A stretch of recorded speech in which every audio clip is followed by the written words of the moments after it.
television side. I'm not the man they think I am at home.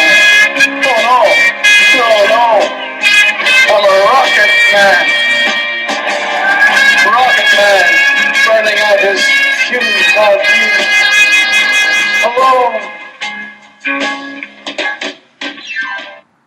Hello and welcome to WGTC Radio, the official podcast of entertainment website We Got This Covered.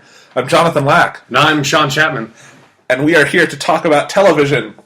Yes. At long last. Yes. We've never talked ever about television before, not once on this podcast. Well, we Except have. For all the times that we have. We have. It's always been Doctor Who. Yeah. So, turns out Sean and I watch other TV shows than Doctor Who. Well, a little bit. Okay. Let's not exaggerate and say we watch other TV shows. It's like we have seen occasionally other things on television, but I only watch Doctor Who. Okay. I watch other TV shows than Doctor Who. And anyway, there's really nothing going on in the world of entertainment this week. Yeah.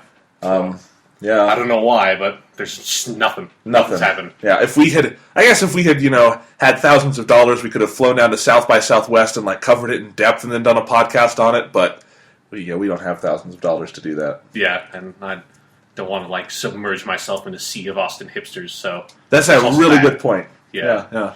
Well, anyway, so what we're doing this week, so there's a dual purpose here. So, this week nothing's going on. Next week nothing big is going on. I mean, I guess something could come up, but I'm also going to be out of town next week. It's our spring break, and I'm going to be in Portland with my family. So I will be out of town, and we won't have time to record a podcast, so we are going to record for you today our top 10 favorite TV shows of all time. Yes. And it'll be just like our top 10 movies of all time, which was the pilot episode of WGTC Radio. It's like it's coming full circle. It's yes. like we started out big, we were on movies, we're on the silver screen, now we're on shitty little television screens in your living room. TV has so far eclipsed movies as a creative format right now, it's not even funny. This is more or less true. Yes. So, we will be talking about TV. This is an episode we've kind of kept in our back pocket for a couple of reasons. One, because... obviously we know more about movies. We talk more about movies and games and things like that. And, I mean, for me personally, I think, Sean, you probably feel the same way. At least I do. I watch a lot more TV than Sean, I know, and more than most people. I cover it, I write about it, I really love TV. But I still don't have time to watch everything I want to. There's just certain shows that I've never gotten around to seeing that I kind of, I know I want to see before I were to make a list like this, like The Sopranos and Deadwood, and some other big ones. And, And obviously there's a lot of TV out there, and especially now, these last 10 years has been just the golden age of American television.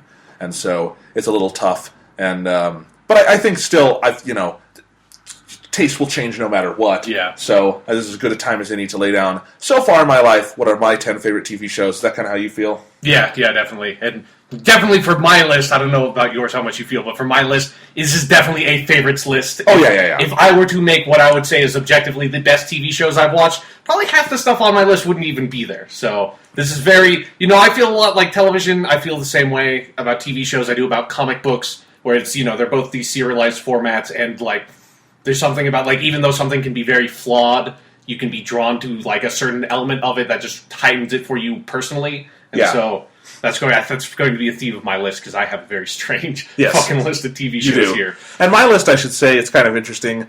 The numbers 1, 2, and 3 for me would be the exact same in that exact same order, whether we were doing favorite or best. That's just how it shook out, and I was kind of surprised to see that, but that's just... Those are the 3 I would do in that order. But then the next 7, it was definitely just favorites. The shows I most, the ones I have spent the most money on over the years, the ones I enjoy the most just to sit down and watch.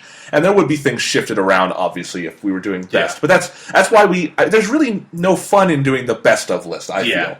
At the end of the year, I like to do top 10 best movies, but that's, a much smaller sample size. When you've got a sample size this big, favorite is where it's at. That's what you got to do. So...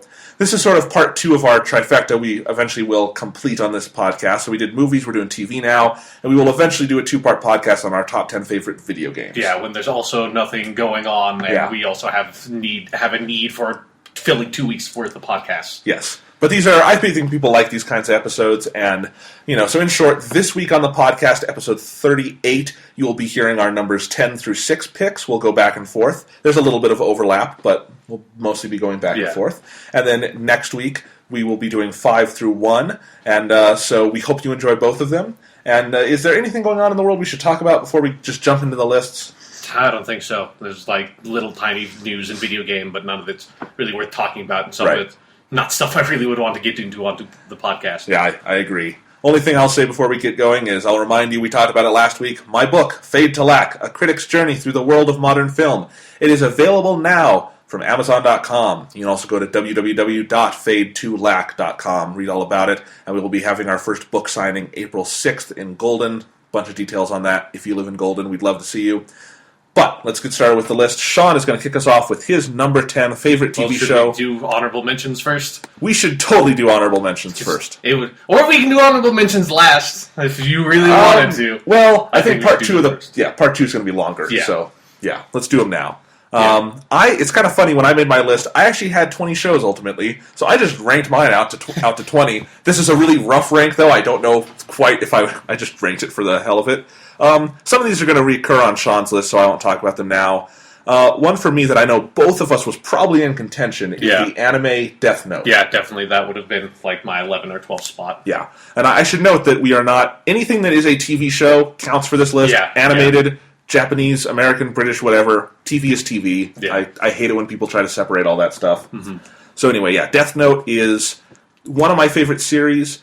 The anime would always rank a little lower to me than some of the other versions of the story, because I read the manga first, really love that, really love the 2-part movie adaptation, and the anime is so close to the manga that it's not my favorite version of the story, but it is, as anime go, it is one of the just best produced anime I've ever seen. The music is just incredible, the voice acting is great, the animation is often very good. It's a really good show. Yeah, I mean, for me... I particularly like, I can't remember, like probably the first 8 episodes or so. If you know anything about Death Note, it's basically my favorite section of the show. I think the section of the show that's by far the best is when Light first gets the Death Note and he's doing all that and sort of his first cat and mouse game with L before he integrates himself with L and puts himself in that cell. To me, that's the best section of Death Note, and the reason why it didn't make it onto my list was mostly because past that point, I think at least the show is not that interesting other than for some really big, really awesome episodes, but the first section is the only section that I think is really consistently great. Okay, and I disagree. The whole first arc to me up until L's death, I think is fantastic, and I really love it. Although I will still agree, I think the most compelling part is before they meet. Yeah. That's probably 12 or 13 episodes. No, it's definitely not. No, it is. I really don't think it is. All right, well, we're looking this up. I'm just remembering from the DVDs. I know it happens on Volume 3, and they're 4-episode DVDs, so we'll look this up. We're taking a detour.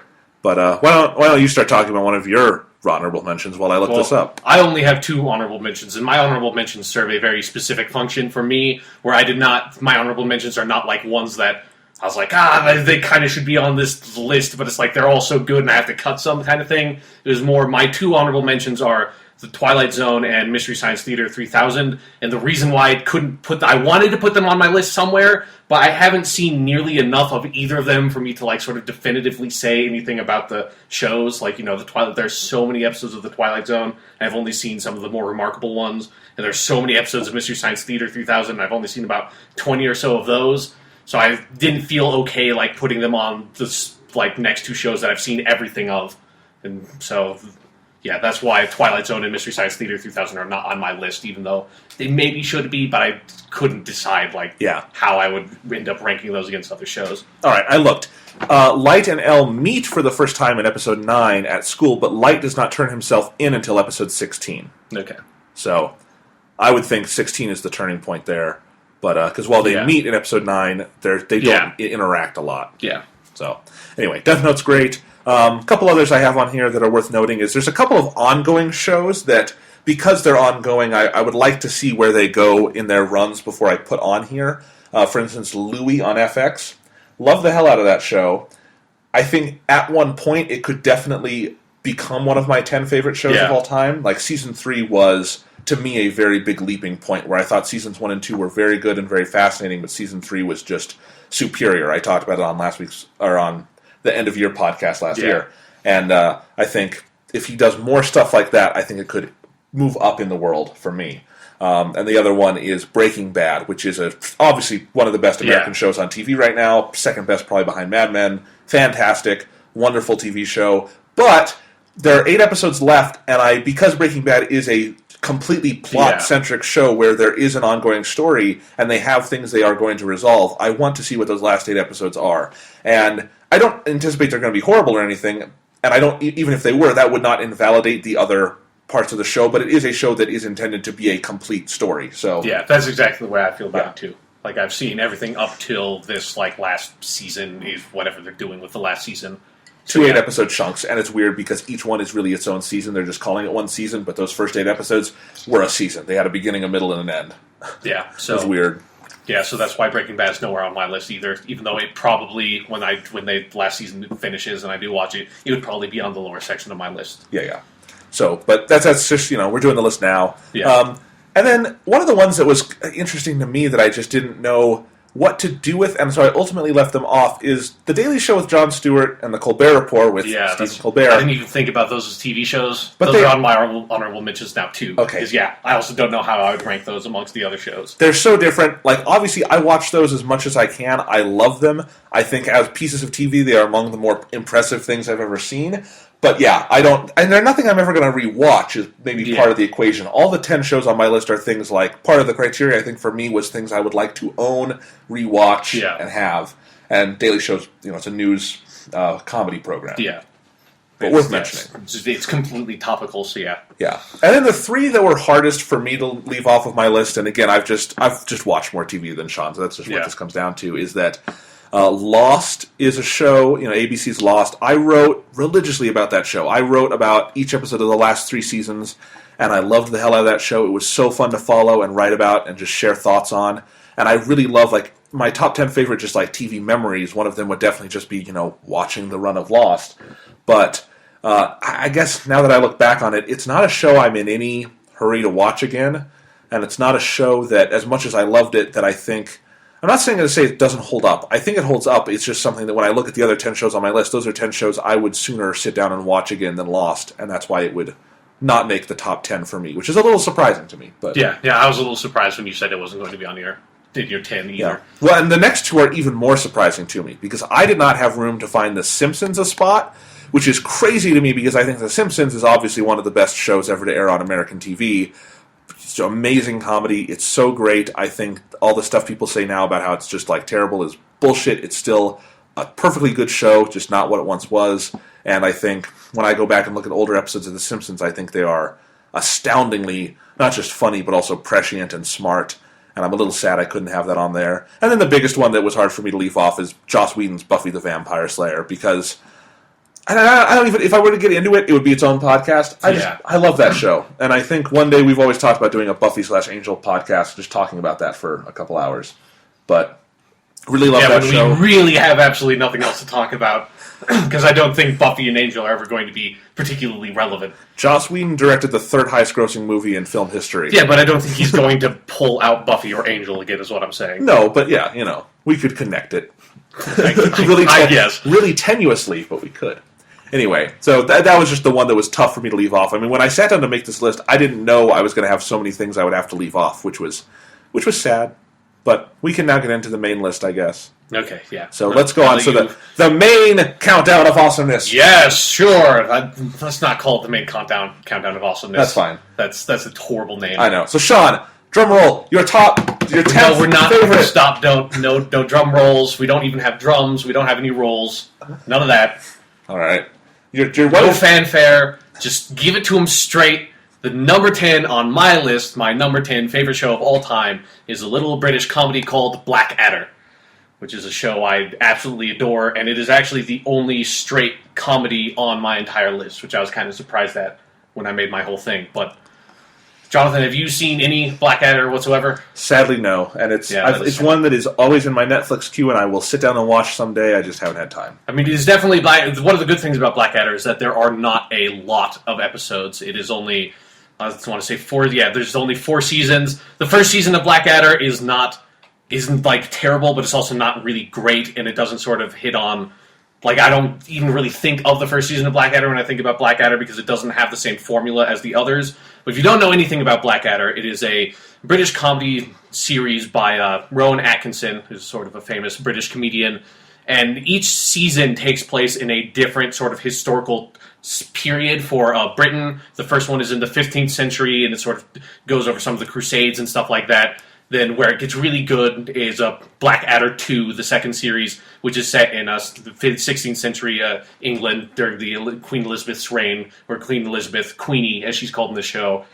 She's one of the main characters. She's absolutely fantastic. And then the third series, Blackadder the Third, is in sort of like the late 18th century, sort of like during King George's stuff, and Prince George was sort of ruling. He was the regent at the time. And then the last series is Blackadder Goes Forth, which is set during World War I. And so that's one of the really great things about the show is that each season, I believe, only has I want to say 8 episodes or so. Not even that, 6 episodes per season. So it's a really quick watch, but that means every single episode is really, really, really fantastic. And the show continues to sort of reinvent itself. And one of the interesting things is, of course, each series continues to have sort of the same principle. Actors playing the same principal characters, but they're sort of reinvented for that new time period. So they're all sort of the ancestors of each other. So, the Blackadder, who's sort of the servant, the butler for the regent in Blackadder the Third, is the ancestor of the character from Blackadder 2, who was sort of, Queenie's dog, who she just sent him off to do random errands and stuff. And that's one of the really interesting things about the series, is to see the slight differences in the characterizations of the main character as they're set in these different time periods. And then the other main character who sort of keeps on popping up across the show is a character named Baldric, who is sort of Blackadder's henchman, who's sort of occupies one, I would say it's sort of the stupid guy sort of role in a comedy, but he's not just stupid, he's Baldric, Baldric's special. Baldric is a fantastic character who always comes up with cunning plans to try to figure out how to get out of these really ridiculous scenarios. But I don't really know how much I really want to say about Blackadder, because it's one of those things about talking about comedy, that when you start talking about it too much, you just started going into quoting it and stuff like that. It's just, just watch Blackadder. You can skip the first season if you want to. You miss absolutely nothing. It's not a serialized story at all in any way. So I would just say start with Blackadder 2, watch to Blackadder Goes Forth. Blackadder Goes Forth is particularly interesting because that's one set in World War I, and it actually has a slightly more somber tone because it's set during World War I, and it has the entire show is basically Blackadder and Sergeant Baldric, and then Hugh Laurie, who he was Prince George in Blackadder the Third, comes back as another character in Blackadder Goes Forth. They are all in the trenches, and it's almost set entirely with them on the front lines in the trenches, and so it has this very sort of heavy feel to it that makes the comedy that much better because it sort of lightens your mood. It's comic relief in its purest form. And so, yeah, just watch Blackadder. I don't want to say too much about it because there's only about 18 episodes of the entire show.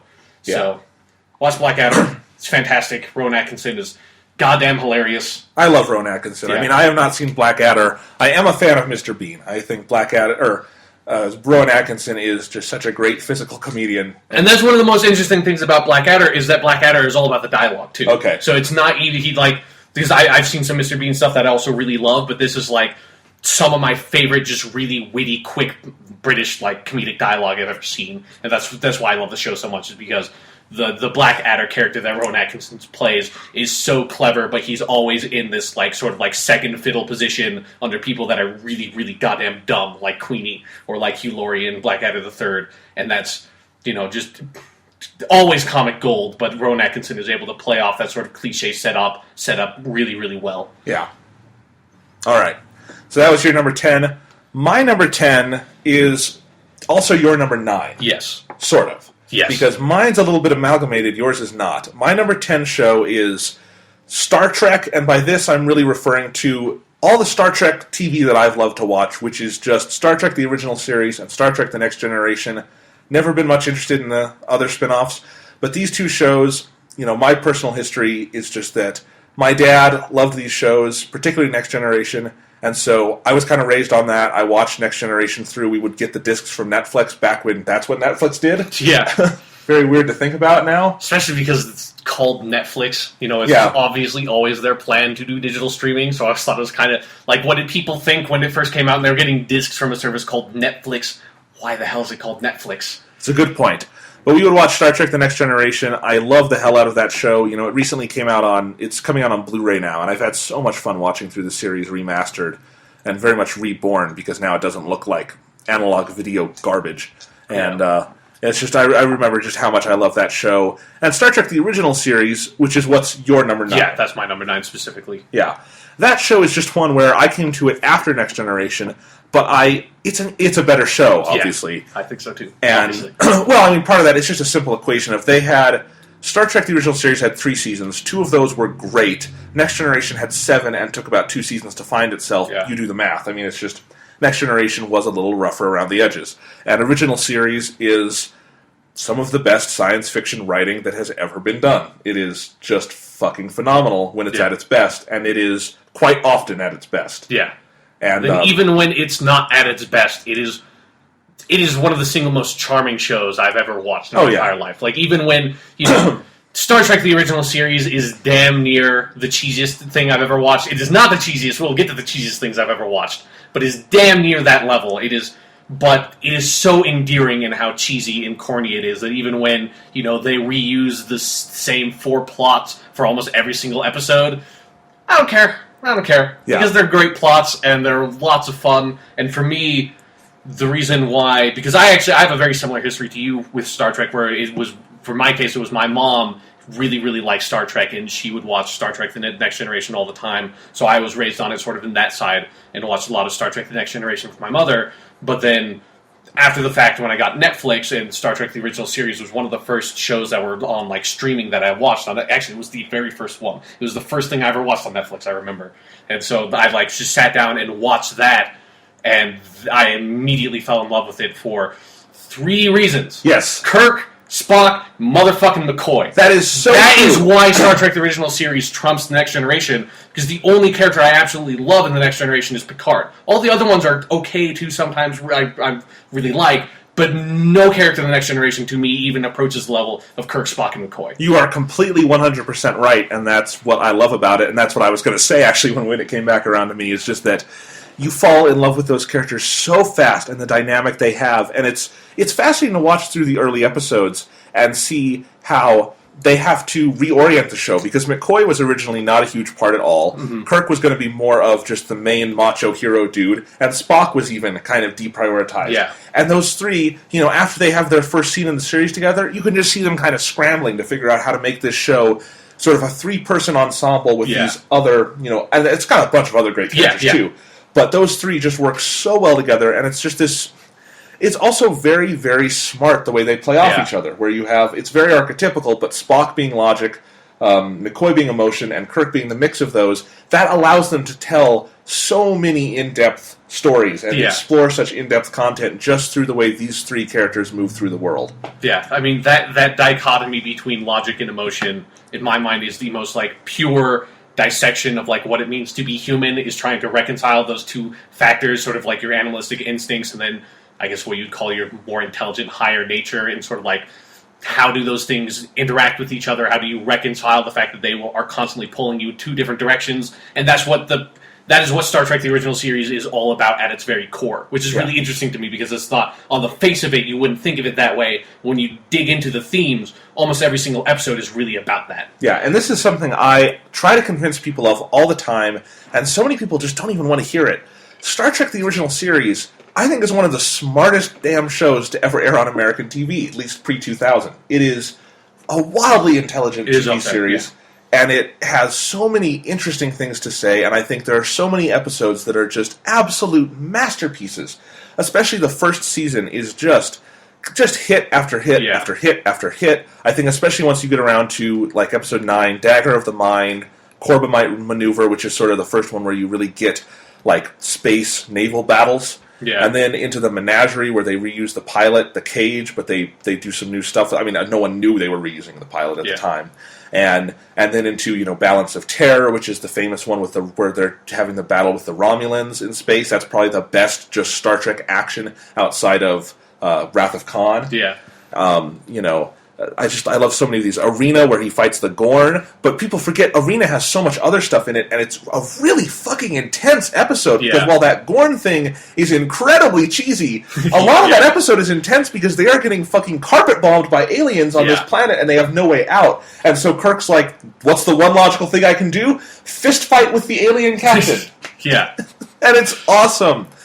You know, the court-martial episode where Kirk is put on trial, that's a really good one. I mean, he's probably put on trial several times throughout the series. This was the first time. Again, it's one of the most fun things about watching the original series, like, back to back to back, like in a marathon sitting, is that you realize, like, 2 episodes ago I saw a plot that involved an alternate universe Kirk coming into this reality. Oh, hey, alternate universe Kirk, you're a different one, but welcome back. I missed you.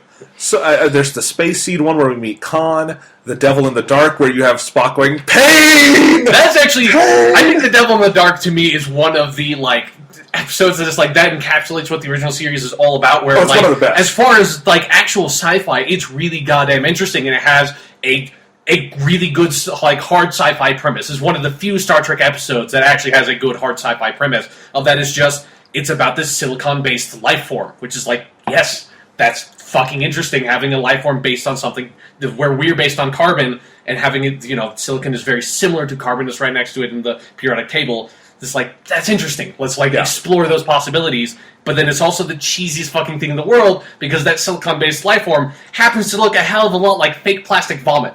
So mixing those two things together somehow just fucking works beautifully. It does. I mean, that is an episode, I make fun of it for the pain thing, but it's a great episode of television. It is just so good. And then season 1 also obviously includes the City on the Edge of Forever, which is often called the best episode. I don't think it's my absolute favorite, but it's certainly top 5. It's brilliant.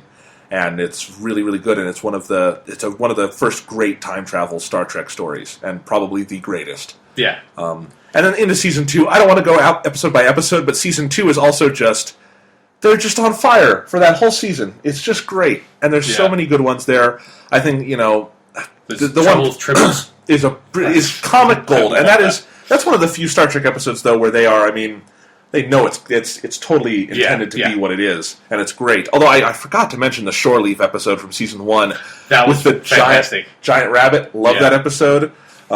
Just there's so many good episodes in season 2, just throughout that whole run. Season 3 is a step down. They had their budget slashed to shit, and I love just the first episode of season 3. The sentence on Wikipedia: Captain Kirk pursues aliens who have stolen Spock's brain. Yes. I forgot that episode existed until I just saw that sentence. That totally fucking happened, and it is as weird as that sentence sounds.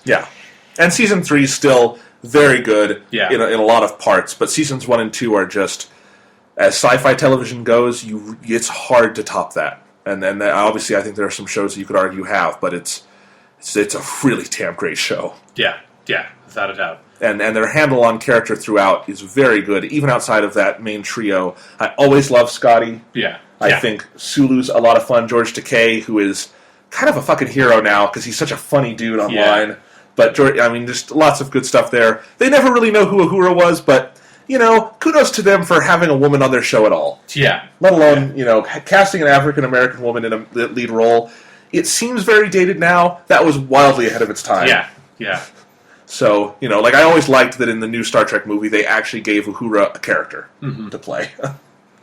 But, just lots and lots of good stuff. So and you can't forget to mention the countless just random women that are on the ship that all like serve as the vague love interests of Kirk when he doesn't happen to have an episode where he teaches an alien woman how to love.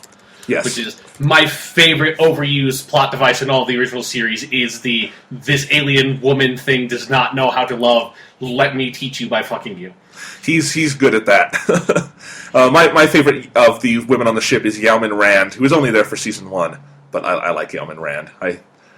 Kirk she's one of the only women in the show who doesn't put up with Kirk's bullshit, but you can tell they've probably fucked every other week. Another great fucking recurring plot device. This one might be my real favorite, is the alien being that is actually an ancient Earth god. That one pops up all the fucking time. That one's really good. And every single time it happens, everybody has to go through this revelation of, like, this being calls himself Ares, Could it be that at some point in Earth's distant past, this alien creature landed on our planet, and our ancient ancestors assumed he was some sort of god? They always have to do that. There's the best one is Who Mourns for Adonis. It's the one with they meet the Greek god Apollo. Yeah, and they're held captive by him. It's so much fun. Love that one.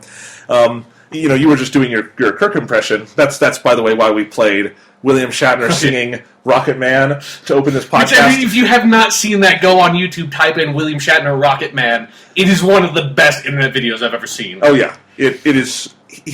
Side-splittingly funny. Yeah, quite literally. You have to watch it all the way to the end too. Yeah, because it keeps on getting better. Yes, it hurts laughing at that. It is so good. So I think that's. The other thing I want to say about the original series, visually, this is a incredibly beautiful show. Yeah, and the sets were just okay. Sets were great. Seriously, 1966. Obviously, they look in some ways dated now, but still very elaborate even for now. I mean, and really colorful. I always like really it's colorful. It's really bright. It's like there's a lot of like it plays with a lot of like golds, reds, and greens. It's sort of like not only with the characters' uniforms, but also like on the alien planets they land on, have all these like really bright like exotic fauna and stuff that I always like. I love that stuff. The cinematography is fairly sophisticated. And if you have not seen, I think the ones on Netflix are the HD remasters, right? Yeah. And then you can also get them on Blu-ray. And those remasters they did are just phenomenal because they had the 35mm elements, and they could just, because it was shot on 35mm, the resolution is effectively limitless. And so it just looks gorgeous. And that, I think people forgot because the film masters degraded so much over time in those repeat airings. Mm-hmm. But Star Trek Original Series just looks absolutely incredible.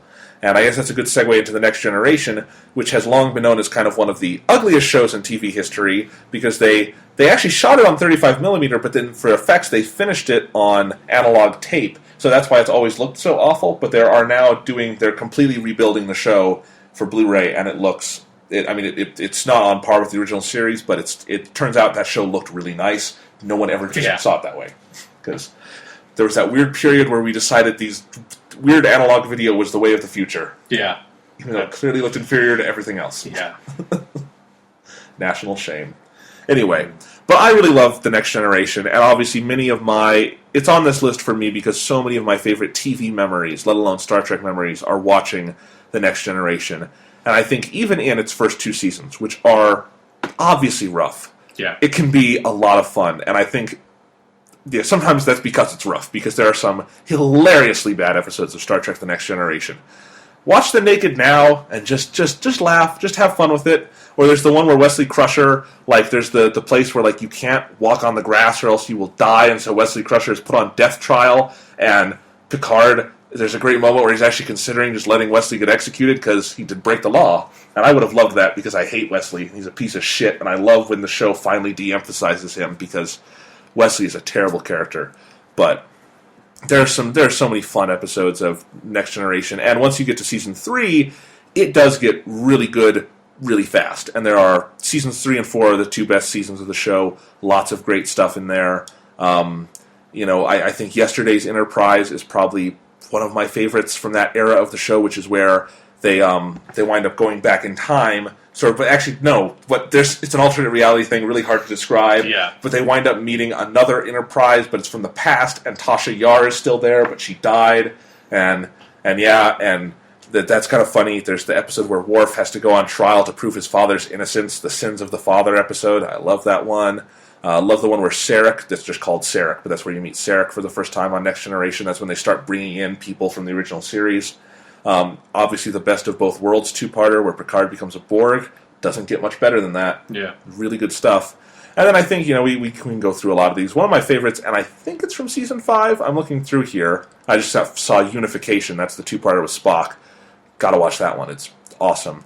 But wherever it is, I think it may be Season 6, but it's called Tapestry. That's one of my favorite ones. It's where Q comes back, because Q's all over the place on this show, obviously. Season 6. Okay. And Tapestry is where you find out that Picard has a fake heart because as a kid he was a dick and got in a fight with a bunch of Klingons and got stabbed through the heart. And Q gives him the chance to go back in time and relive these days. Yeah. And he finds out that his mistakes really shaped the man he was going to be. It's a phenomenal episode. And that's, to me, an example of what The Next Generation could do at its best, is just these really great character-based sci-fi stories. There's a lot of good stuff like that. And I think, maybe my very favorite episode from a certain perspective is just the finale, All Good Things. That's as good a finale to a show that was not serialized as I think there's ever been. That's just a great, great series finale. And one of the best episodes of TV I think I've ever seen. Now I'm blanking on the episode. The Inner Light. The Inner Light is the other one always cited as one of the great Next Generation episodes. That's where Picard winds up living the life of this extinct. He goes back in time, but in the body of another man who was this scientist on this planet that got all the life was extinct. And he winds up living this man's entire life and then comes back. And that episode is a total mindfuck because Picard winds up living an entire existence as another person, then comes back to the Enterprise, and all he has from the family he had before is this flute. Yeah. And he plays it, and it you feel like that should be the next 3 seasons of the show is him in therapy. It's like in Doctor Who when Rory spends 2,000 years as Roman Centurion. It's just it's just one of these it's this really great story device that's really interesting for this character, but it's if we tried to follow up on this appropriately, it would this what the show would now be about. So it's let's do a different thing with the next episode. It's right decision, but right. And while I agree the obviously the original series cast is very superior to the Next Generation cast, I love a lot of the Next Generation characters. Picard, I mean, if you want someone running your starship, Picard is as good a captain as you're going to find. Other than Kirk. Love Patrick Stewart in that part. He's so good. I like a lot of the other characters. I'm one of the few who will say Deanna Troi is a valuable part of this show because there's no funnier character on TV than the absolutely useless Deanna Troi. And I just love, bless Marina Sirtis' heart, she is trying so hard in every episode of Next Generation to make Deanna Troi seem valuable. Yeah. And she looks fucking beautiful while doing it. I have always had a crush on Deanna Troi. She is a gorgeous woman. All right, then. Just wanted to put that out there. Okay. All right. But that's Star Trek for you. I mean, we can't do this without addressing the elephant in the room, Kirk or Picard. I think we all know the right choice, and we all know the choice I make. But what about you? Because you have both of them on there. I don't. Do I need to choose? Yes. You can't cop out of this. You can't cop out and be it's both of them, or one of them in certain scenarios. Yeah. Well, are we doing just overall as characters, or as people we would like to hang out with, or what? You define it how you want to define it. I think everybody has their own reason they pick Kirk or Picard. It's just the question is Kirk or Picard. That's it. It's not even a fucking sentence. Just Kirk or Picard. All right, I'm going to try to reason. Say name. I'm going to try to reason through it here. In many ways, Picard, I think, how good a character he is inflated by him being clearly the best character on his show, and being someone who they wind up building nearly every story around. Yeah. In a certain way, I mean, Next Generation is an ensemble show to a certain degree, but they very quickly make it the Picard show. Yeah, the emphasis is definitely on Picard. Yeah, and that's not how the original series generally functions. Yeah. I mean, Kirk is obviously the center, but he's also, Spock and McCoy. Yeah, but Spock and McCoy are always on screen with Kirk, yes. Unless it's Kirk's action episode. Right. And so, to that degree, I think, yeah, it's Kirk in many ways also gets overshadowed by the fact that he has a great cast supporting him. In terms of quality of performance, I have to go with Patrick Stewart because he's a great actor, brings this wonderful Shakespearean authenticity to Picard and to Star Trek, and I think he sells Next Generation. But in terms of just how the character functions, how entertaining they are, and how well they kind of fit into the universe, all other things aside, Kirk. I think at the end of the day, made the right choice. Okay. Anybody who says Picard does not belong on this podcast. It's very, very close to me. But yes, I think Picard does not fight a Gorn. And at the end of the day, that's the number one reason I have to give. And Patrick Stewart did not give the single most amazing performance of Rocket Man the world has ever seen. That's very true. That comes into account. Yeah. Is William Shatner's Rocket Man. And here, I think I can reason this out a little bit more even. Well, Picard, I think people like to say, Picard, when they pick Picard, their reasoning is usually that he's the brilliant tactician. He's the one who, that's what I was going to say. People always forget Kirk is just as smart as Picard. Yeah, they obviously have not watched Star Trek II, The Wrath of Khan. Yes. Also, one of the most compelling reasons for Kirk, fucking Star Trek II. Khan! Exactly, and not just that for like the cheese value of that line, but like as far as for the Star Trek movies, I think what Star Trek 2 and 3 do for Kirk as a character are so interesting that I think it's more interesting than like the stuff they do with Picard on the TV show. I completely So if you're trying to go for like actual legitimate dramatic arc and ignore sort of like the cheesy side of it, I think the Star Trek movies serve the Kirk character better than Picard has ever been served. That's absolutely true. I completely agree with you, and I think where Kirk definitely has the leg up for me is that he has that brilliant tactician side Picard has, that career military guy who clearly knows his shit at this point in his life. But he can also kick your ass. Yeah, he can. And he can sleep with whoever he wants. He can teach women who don't know the concept of love what love is with his dick. He can do that. It's fucking Kirk. Picard can't do that. Picard doesn't even have fucking hair on the top of his head. Yes. Kirk, the more I reason through it, the more, Kirk, because Kirk has all the stuff that makes Picard great, and he can sing Rocket Man like a motherfucker. Yes, he can. So I feel like this is what the rest of our podcast needs to be. The age-old, the war between two sides settled here definitively. For God's sakes, it's fucking Kirk. You people who pick Picard are insane. I tend to agree. All right. What the fuck were we talking about? All right. You went number 10, Blackadder. I went number 10, Star Trek Amalgamation. Yeah. You went number 9, Star Trek, the original series. Yes. My number 9 is Doctor Who. Doctor Who! Yeah, so you got to do that every time now. Yes, I do. All right. Until Stephen Moffat stops with this fucking Doctor Who plot, like story thing, every time, Doctor Who! Every time. It's my protest. All right. Well, anyway, Doctor Who is a little higher on your list, isn't it, Sean? It might be. We'll see if it shows up somewhere. Okay. But in the eventuality that it may, I'm going to keep my spiel on Doctor Who brief, because I think we'll want to talk about it all at once, and you know... If it comes up. Yeah. So Doctor Who, for me, is a show that I discovered I actually think I started watching it a little bit before you did, but then you went and, totally outpaced me by watching the entire fucking series in a year. Yeah, that happened. Yeah, but anyway, I started watching the episodes I've always wanted to see this show, and basically there's a difference between you and me, Sean. I sat down on Wikipedia reading about Doctor Who, and I'm like, God, there are 700 episodes. I think the easiest place for me to start is the revival series, and then if I want to, I'll go back. But I'll start with Christopher Eccleston. That seems like the easiest point to start with, so that's what I did.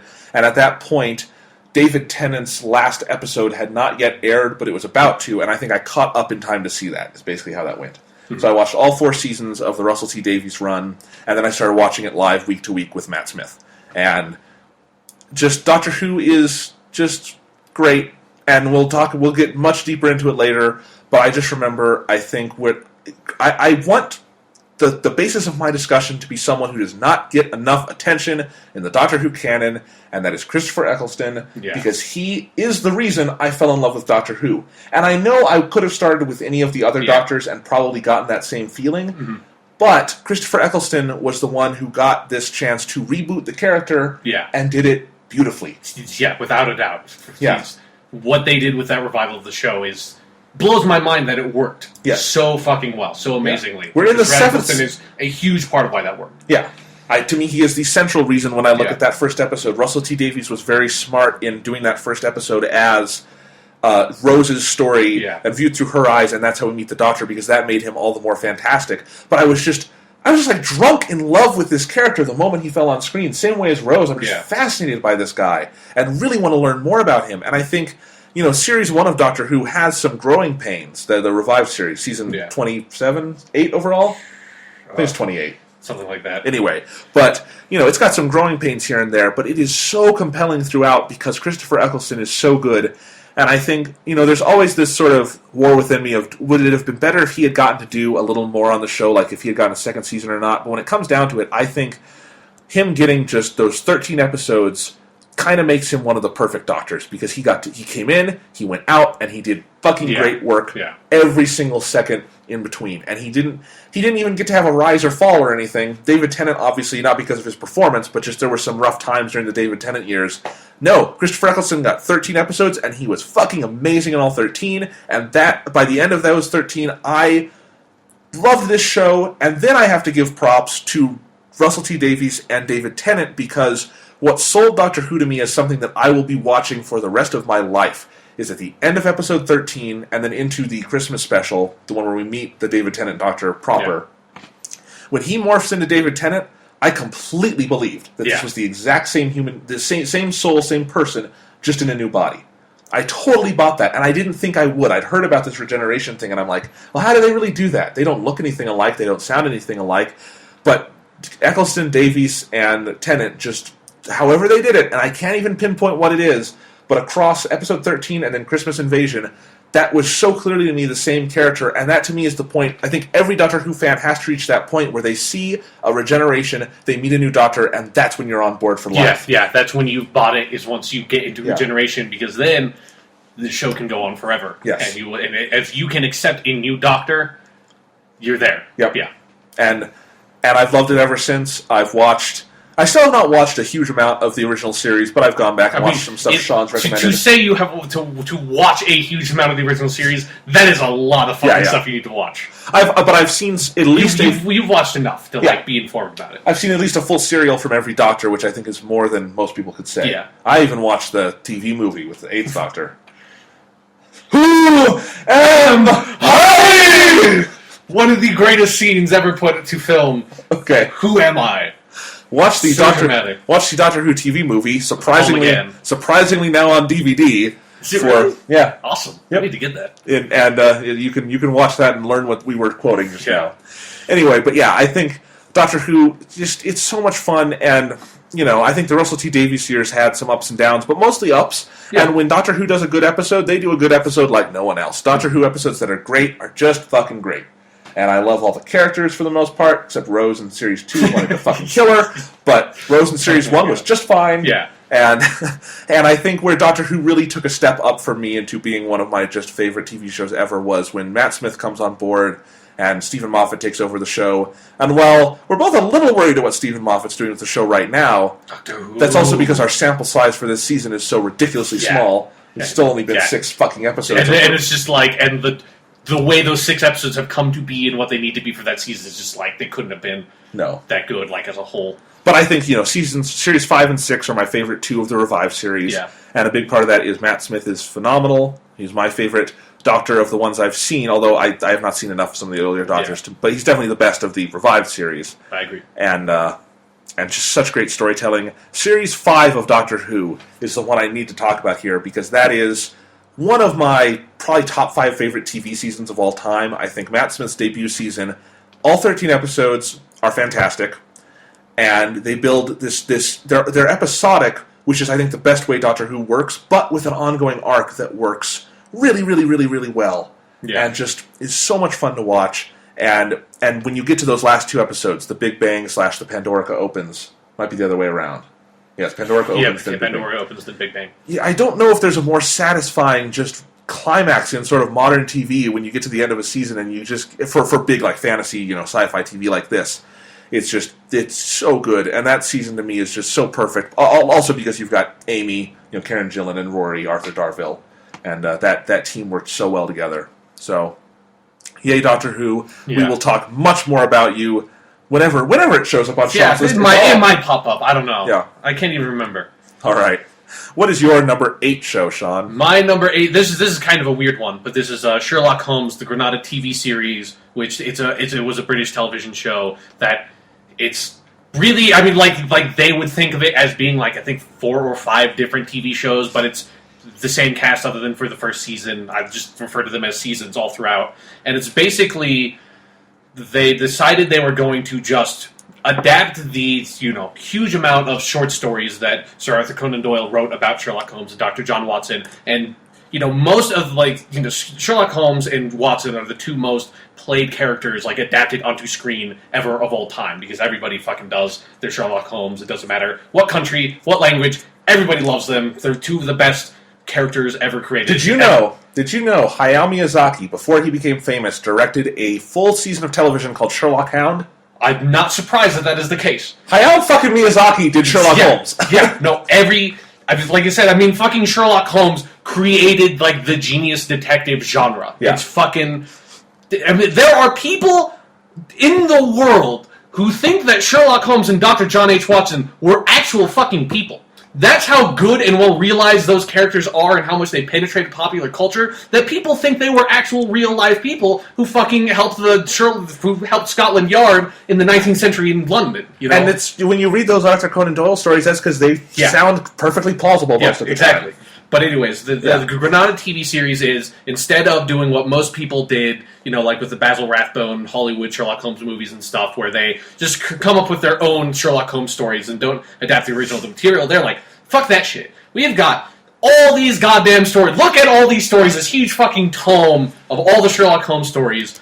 Let's just adapt these onto screen. And let's do... They did almost all of them. They did fucking a ton. And it's one of my favorite things about it is that it's just like, if you don't want to read all the Sherlock Holmes stories, like, you can just watch this show. Because it is original Sherlock Holmes. The guy, Jeremy Brett, who plays Sherlock Holmes, is my favorite Sherlock Holmes I've ever seen on screen. He is fucking brilliant. The way he captures that character, but doesn't make it any, like, over the top or anything like that. You know, he captures the very, like, Britishy essence of that character, but then also in, like, certain moments becomes incredibly eccentric in a very subtle way. That doesn't make any sense, but it makes sense when you watch the show. I actually think it makes sense. Yeah. You get that from the Doyle stories. Yeah. And then also Edward Hardwicke, who plays Dr. John Watson after the first season's Adventures of Sherlock Holmes, where David Burke plays Watson. And those are okay, but I think the show gets a lot better in the second season that starts with The Empty House, which is the story of, like, when Sherlock Holmes comes back after he falls and the Rickenbach falls. Spoiler alert, he doesn't fucking die. But yeah, then Edward Hardwicke takes up the role of Watson, and he is also... I really fucking love Martin Freeman as Watson in the new Sherlock show also, but I still think Edward Hardwicke's probably my favorite Watson. Well, they're very different. But Edward Hardwicke also, he's fucking Watson. Like, they don't do that very stereotypical, like, adaptation thing for Watson where they make him, like, really fat and useless and whatever. I don't know. Where did that come from? I've watched a bunch of the one where Nigel Bruce, the movies where Nigel Bruce played Watson, and I think that might be the first time that's happened. That's the earliest example I've seen. Those movies were made in, like, the 40s. But yeah, I think where it comes from, and it's so weird to me, I think where it comes from is that in the stories, Watson doesn't do much because he's just narrating. So you do have to adapt him in a way to make him an active player.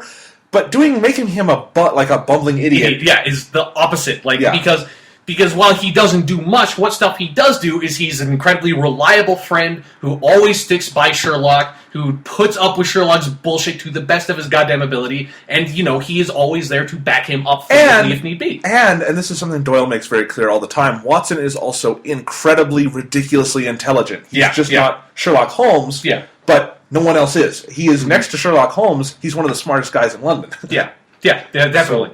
And so, they and that's the brilliant thing about these series of TV shows is that they capture that. They are able to adapt those stories onto the screen faithfully. The actors playing the characters play the characters beautifully, and it is a fantastic way to experience Sherlock Holmes in, like, its pure form. And it's you know, they don't try to change too much. They change just as much as you need to. But one of the great things about those stories is that they adapt to the screen really well. You don't have to change a lot. They are very sort of cinematic. You know, they are the framework for detective stories. And I fucking love detective stories. You know, one of the TV shows that I didn't get, I probably should have pushed this on my honorable mentions, is the first shows that I really watched a lot that I actually, like, watched on TV were Law & Order. Both Original and Criminal Intent were the two I watched a lot. And, you know, fucking Sherlock Holmes is the framework for that genre of, like, this, like, detective law fiction.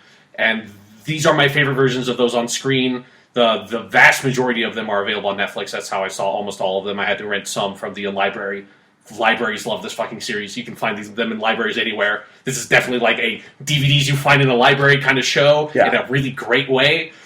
And this is a show I have always wanted to watch because I've always wanted just that faithful TV, like, just do the stories. Yeah. Because no one's ever really done it. Yeah. But the fact that it exists, that's always kind of, this is a weird thing, but because it exists and I know it's there and ready for me to watch it whenever I want to in my life, I've never had a huge hurry to get to it because I'm just like, I don't need to hurry to it. It'll be there whenever I need it, you know. I just like that this thing I want from Sherlock Holmes exists and I don't need to go searching for it. Yeah, and it's like, and it's one of the great things about it is that, you know, you can just watch a couple of episodes. Like, you don't need to. I've seen most of them but I will drop and pick up the show constantly because it's not something you need to watch religiously. You know, obviously they're all standalone stories, and it's just like if you've got 45 minutes to kill, it's just fantastic to watch them. And I think, honestly, still my favorite one is their adaptation of The Empty House, because that story in particular. Just because because that was the first one I watched. I did not, when I got the DVDs, I got the set of The Return of Sherlock Holmes, and I did not see The Adventure of Sherlock Holmes. So I was introduced to this adaptation of the character. And what I think is kind of the best way possible is that he comes back from having presumably been killed in the coolest fucking way possible, where he's just disguised himself, and he just bumps into Watson on the street, and then just goes into his office and is like, I haven't seen Watson in 2 years. He thinks I'm dead. Yeah, fuck it. Nope, it's me. I am actually the scary beggar lady outside of your office. And that story is just adapts to the screen so fantastically. So I would definitely say, if you want to watch this series, I would definitely start with that one. Aren't you excited to see how they're going to do that on the Stephen Moffat Sherlock? Yeah. That's going to be great. Yeah, I hope they do it pretty faithful, or not necessarily faithful, take a lot of the elements of that story. Similar to how they did the Irene Adler one, to me. Yeah. Anyway. Yeah, but again, I want to stress, I think what makes them as fantastic as they are for me are Jeremy Brett and Edward Hardwicke are just fucking amazing in those roles. Particularly Jeremy Brett just completely threw himself into that role in an incredible way, and he just is Sherlock Holmes to me. Look at that fucking dude. That dude is Sherlock Holmes. Yeah, that's fucking Sherlock Holmes. That's great. Yeah. Yep. Love it. All right. Well, that was your number 8. Yep. My number 8 is the first show of the new millennium on our list. Oh, which I think is kind of interesting. Yeah. But it is NBC. It's also the only straight comedy on my list, just as you only had the one on your list, and it is NBC's Parks and Recreation. And generally, I have a rule assembling this list. You know, I want it to be shows that are done because I want to see their whole arc. But Parks and Recreation has brought me so much joy, and that is the number one emotion I think you can associate with this show is joy. And no matter how much I watch this show, just the happiness it creates. There is no better movie or book or TV show or anything in the world for me that is just makes me happy than Parks and Recreation. And what is so incredible about that is that, Sean, you can probably agree with me on this, most comedy comes from cynicism, right? Yeah. That's kind of where we draw most Blackadder. comedy. Yeah. That is 100% Blackadder. And that's usually what I enjoy in comedy. But Parks and Recreation is the single most optimistic TV show I've ever seen. It just loves things. It loves its characters. Its characters love each other. Its characters mostly love their jobs and their lives, and there's tough things that happen to them here and there, but things work out because they're good people, and they work hard and things like that. And it definitely exists in a heightened reality, but it is so happy, and it is also so ridiculously, side-splittingly, painfully funny almost all the time. And it definitely reached its height of being just side-splittingly funny in its third season, which is its best and most perfect overall. But then in seasons 4 and 5, they've gotten even just sort of warmer and more emotional and just gone deeper with these characters. And I think the show has gotten, in many ways, better, even as they've kind of realized that, a comedy does not just have to be funny to be great. And that's kind of what Parks and Recreation is doing. And this show has such an unfortunate arc, though, because it just so happened the show had a terrible pilot. And that happens in the world of network development. Which is unfortunate for me. That's the only episode of that I've seen. I'm definitely going to pick up the show at some point. Yeah. But yeah. Parks and Recreation its history is really weird because it was originally commissioned as a spin-off of The Office. Greg Daniels, who created The Office for America, brought Mike Schur, who wrote for The American Office, and they were off to create this Office spin-off. It eventually morphed into a show about a small-town Parks and Recreation government entity, and they had Amy Poehler, and that's pretty much all they knew, and the pilot was just very much cobbled together at the last minute because NBC wanted a pilot. And then they did the same thing they did with The American Office, just a 6-episode first season. Most of that season is not good. I think the pilot is the worst. Episodes 2, 3, 4, and 5 are not, unwatchable. They're just not very good. Episode 6, the end of that season, is when they start to put the pieces into place. The basic thing is that at the beginning, they were basically having Amy Poehler play a female Michael Scott. Yeah. And that was stupid. That's not what Amy Poehler... That's not her skill set, and I don't think that's what would make this setting funny. So instead they realized... instead of like mocking this character for loving her job and loving government, they realized, well, she's actually very good at her job. That's something to admire, and all the other characters should admire her for it. And so basically the switch that made Parks and Rec great is that they realized Leslie Knope is kind of like the greatest human being in the world, and they decided to center the comedy around that. And I think that's a very bold choice, because that's not something you typically do, where a really, really good person is the center of a comedy. Yeah. But that's what they did, and she's great at her job, and people love her for it, and everyone respects Leslie Knope, and that's from there. Everything else just fell into place. All the other characters, and I cannot say enough good things about Amy Poehler on this show. She is just one of my heroes because she is so fucking good on Parks and Recreation, where she's not the straight woman. She's very crazy at times, but she grounds the show in these emotional realities. She's very capable. She shows that, Leslie Knope is a hugely capable person, but she's also hugely funny and warm, and just a great character, great performance. I love Amy Poehler, and I'm so glad that she has this show, because I think this will forever be the best thing she ever does. This is just the role of a lifetime for any comedian, and she has hit it out of the park every single week since episode 6. Those first 5, no one was good. It was just you can, and I should say this, if you want to watch Parks and Recreation, start at the season 1 finale, episode 6. You will pick it up very fast. It's not a hugely complex show. It's a comedy. You'll get it. And if you don't want to suffer through those first 5, which are still only, that's like 90 minutes of watching. It's not much. Mm-hmm. But if you want to skip those 90 minutes, start on episode 6, and it's just fantastic from there on out.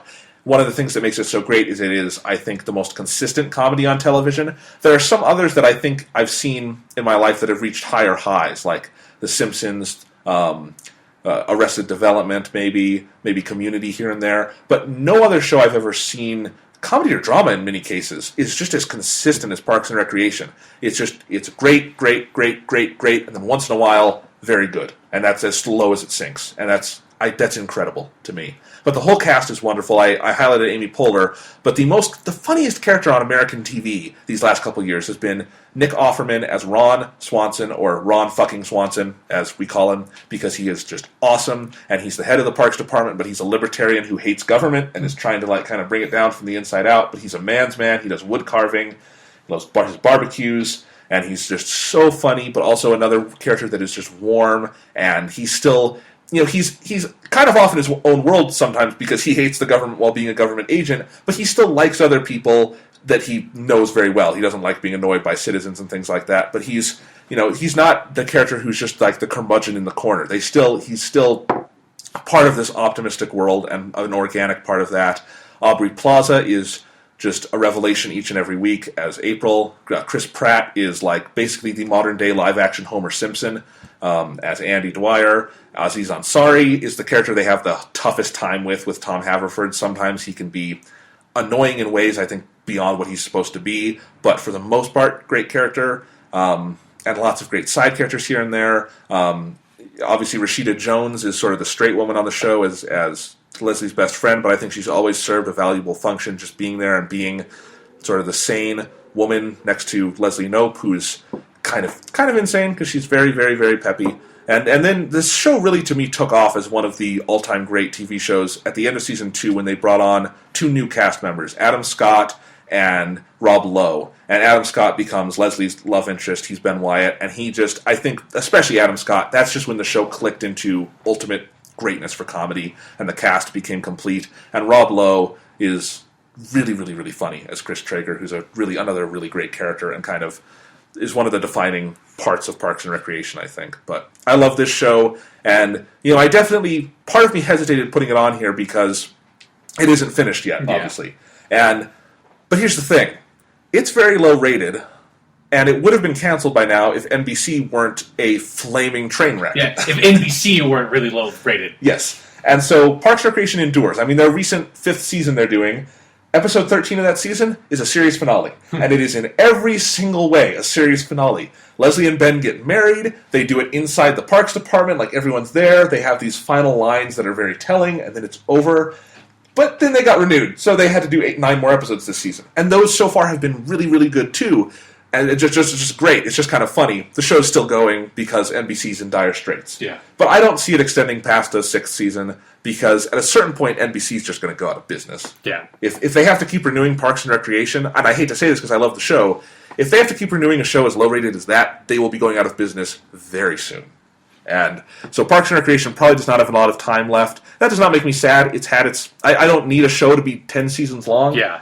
We saw how that destroyed The Office, but Parks and Recreation at its worst has always been better than The Office was, I think, at its best. And so I think it's gonna still be great, and I have no worries about that. And even if season 6 turned out to be a letdown, let's say, it wouldn't ruin the other seasons of the show for me, and it would not change its spot on my top 10 TV shows, because those episodes will always exist, and they will always make me really, really happy even just thinking about them. So that's why I love this show. Cool. And it's too bad the only one you've seen is the pilot. Yeah. Like I said, I'm definitely going to get into it when I have more time, probably when the show's finished airing. Right. It's all on Netflix. That's another... It's one of those shows that they've got on Netflix. Be careful, though. In several spots, they have the episode orders wrong on Netflix, and I don't know why. I hate that. So just keep Wikipedia up. It's a little weird. I've gotten into that habit whenever I stream a show. I'm like, I'm going to check the fucking Wikipedia to know the goddamn episode order, because like it's happened 4 or 5 times with shows that I've watched where it's like, God damn it! Like everything's all fucked up now. It's like it always takes you like a good 10 minutes to realize, oh fuck, there's an episode missing here, isn't there? Yes. So just be careful with that. I did it right the first time I watched the show. Second time I watched it, I was just being lazy. I just assumed that's what it was, and I got into one episode. I'm like, I know there's something missing here. So like, what the fuck are these people talking about? Yeah. God damn it. So. Love Parks and Rec. So that was my number 8, so it's time for your number 7. Yes. I'm really happy that I get to pop the anime cherry on this podcast. My number 7 is a very, very violent, destructive, gory number 7. It is the anime show called Claymore. And sounds violent. It's a Claymore. Yeah, and man, how the fuck do I talk about this show? So Claymore it's adapted from an ongoing manga. I assume it's still going now. It certainly kept on going on past the point where the show aired. But it aired in the year of 2007. It got 26 episodes, which is a pretty long season for most anime tend to get 12 to 13 episode long seasons. And, there's almost no chance that they're going to keep on doing it, which is kind of sad because it doesn't have a ending, like it has a decent sort of ending, but it's like clearly they did not defeat the primary antagonist at the end of the show, which kind of sucks. But basically, the general premise of Claymore is it's this sort of medieval Germanic sort of setting, which is one of the first things that I absolutely loved about the show when I started watching it, is that is a very strange setting for an anime. And that's one of the things that's really interesting about it, is that it is set in this like medieval Grimm's fairy tale kind of world where you have these demon monsters called Yoma. And the only way that the Yoma can be defeated, they're these big, like, shape-shifting monster things that basically eat people. And the only way to defeat them is to have these things called Claymores, which are women that are sort of infused with the blood of Yoma, and so they're sort of like half monsters, and they go around killing the Yoma for the people. But everybody's fucking terrified of the Claymores because they're half monster crazy women, and all the Claymores will eventually sort of succumb to their evil Yoma blood and become, like, super powerful monsters in and of themselves. And so that's sort of the setup of the show, and what happens is you follow the main character, Claire, which introduces the first great thing about this show is that the fact that it is set in this like Germanic setting is that all the character names are English names, except for the main like male character, Rocky, it's very Japanese looking. Is there a Mickey too? No. Okay. But like all the names are these like proper English names, so having like characters try to say Claire, like Japanese people say Claire in really dramatic fashion, really, really great. It's really great. Like Granada! It's fantastic. And then I should say I watched the show like a dub. I know a dub exists. I don't know any of the quality of the dub. I watched it in the original Japanese with the subtitles. It's one of the more recent Funimation ones, so I'm sure it's fine. Yeah, it probably is. But so this character Claire, who's one of the newer Claymores, she's the weakest rated out of all of them because they're 47. She's number 47. She comes to this town to defeat a Yoma, and the sort of the audience proxy at this point, who's like the biggest problem with the show that they fucking ditch, and they ditch fast, is the character Rocky, who he's this like young boy. His family is killed by a Yoma, and Claire then kills that Yoma. And that's sort of the first episode, and Rocky sort of follows her out of town, is sort of entranced by her, is one of the only people not afraid of her, and sort of he's got nothing left because the entire family was killed. The town is sort of like, shunning him because they feel like his family, and maybe like his blood is attracting Yoma, so they don't want him in the town, and so they kick him the fuck out. And so he follows Claire,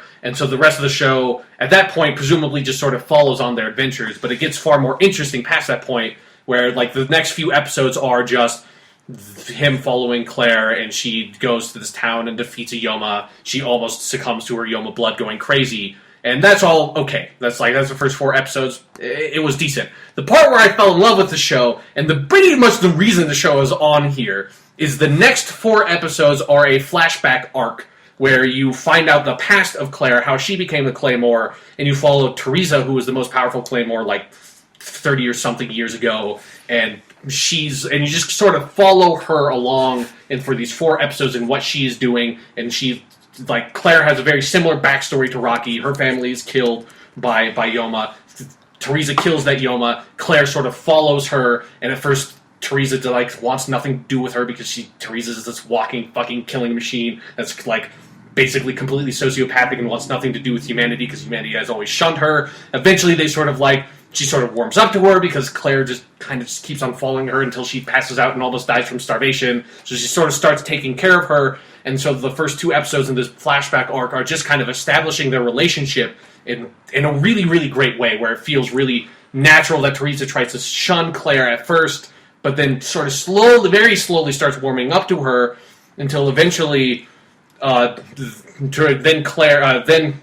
humans then have to try to kill Claire because they think that Claire is like attracting Yoma blood. And there's sort of these bandits, and they go and they try to kill Claire. And one of the main things, like the biggest thing Claymores cannot do, is kill humans. Like that is totally against the rules of their organization. And so to protect Claire, Teresa like slaughters this group of like 20 fucking dudes, and in a fucking gory, just like this entire show is completely gory, really over the top violent. She like massacres all these guys, and so now the Claymore organization has to go kill Teresa. And that's sort of, so then the next 2 episodes are, they send the next most 5 powerful Claymores to go kill Teresa. And this is where it gets fucking fantastic, because the action scenes in the show are fucking phenomenal. They are really over the top, great anime action, super violent because it's all with like these huge fucking swords.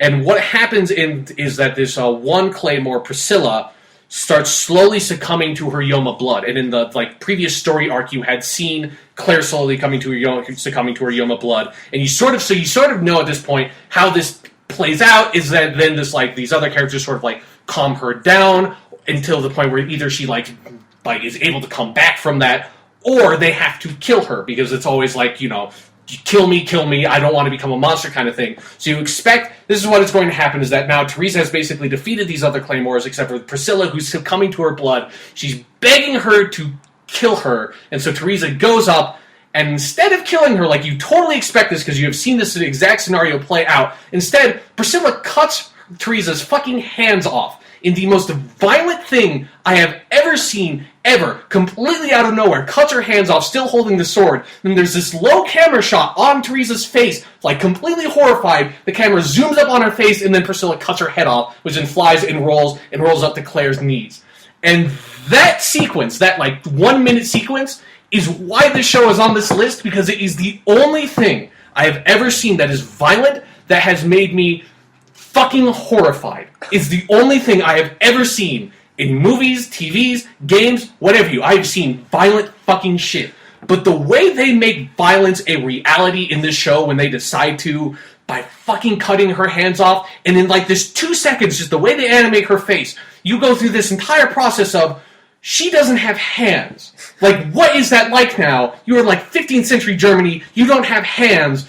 You would see your entire life now and how horrific it is now going to be because your fucking hands got cut off. And the show, past that point, sort of continues with that theme of it being really violent, really dark, really oppressive, and when the violent shit happens, it fucking affects you, or at least it did me. And that is why the show is on here, because this show beat me, I guess. It deserves its fucking place, because it kicked me in the goddamn balls. Is that violent, is that, just the way they fucking draw it is not, in real life, getting a limb severed off, where that limb is severed off is, this bloody fucking mess. It is, just completely gnarled and disgusting.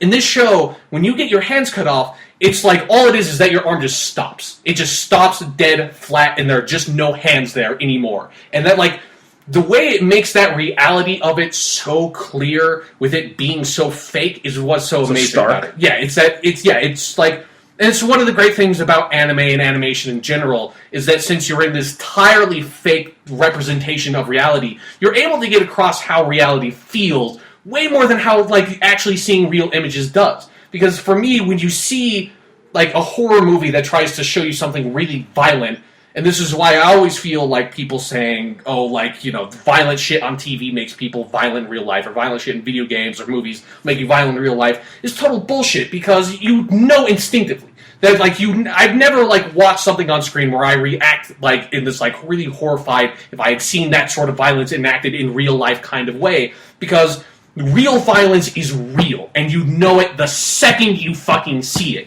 And this anime, the way they draw that violence and convey it to you with that animation and with the sort of expressions on the face and stuff like that, is the closest I've ever seen to creating that feeling of, like, I have just seen someone's fucking hands get cut off. Like, yeah. It is fucking incredible.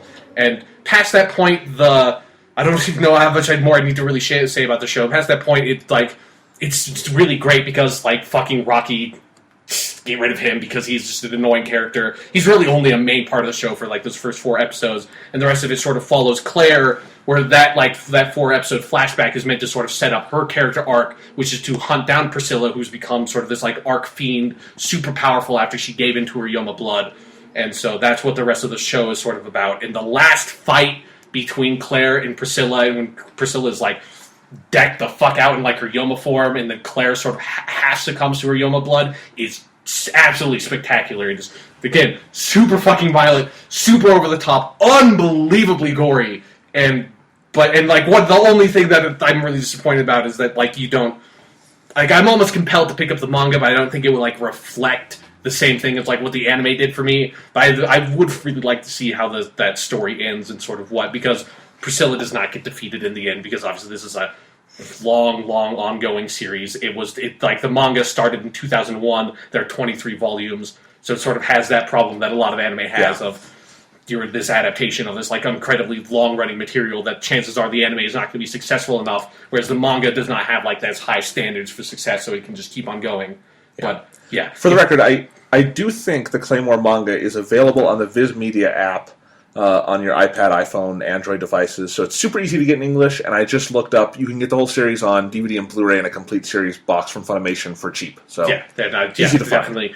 Find. It's not... This, if you have not watched anime before, do not start with this one. For the love of God, do not start with this one. Like, this is not a beginner's sort of anime. This is definitely only if you've watched a lot of anime before. And if you cannot stomach violence, fucking do not watch this, because I can stomach violence really well. It does not affect me. It fucking affected me here. This show beat me. This show, like, earned its place. Fucking fought its place onto this list, so that is why it is my number 7. Yeah. So, let's move on to yours. Is it also something about, like, fucking, like, women getting decapitated and fucking hands flying everywhere? Like, the most horrible thing you've ever seen in your life? No, this is a much saner show. Oh, okay. Sad. I feel like I should have turned into the skid here and put on, like I don't even know. Would there be a good compliment to Claymore for? No. Okay. No, God, no. All right. Well, we'll be going in a very different direction now, because Good. Let's ditch ourselves. Like, I'm fucking, like, depressed and horrified over here, like, rethinking through those scenes. Those, like, 5 frames of animation are ingrained in my fucking corneas, man. I cannot unsee that shit. All right. My number 7 favorite show of all time is Joss Whedon's sci-fi western masterpiece Firefly.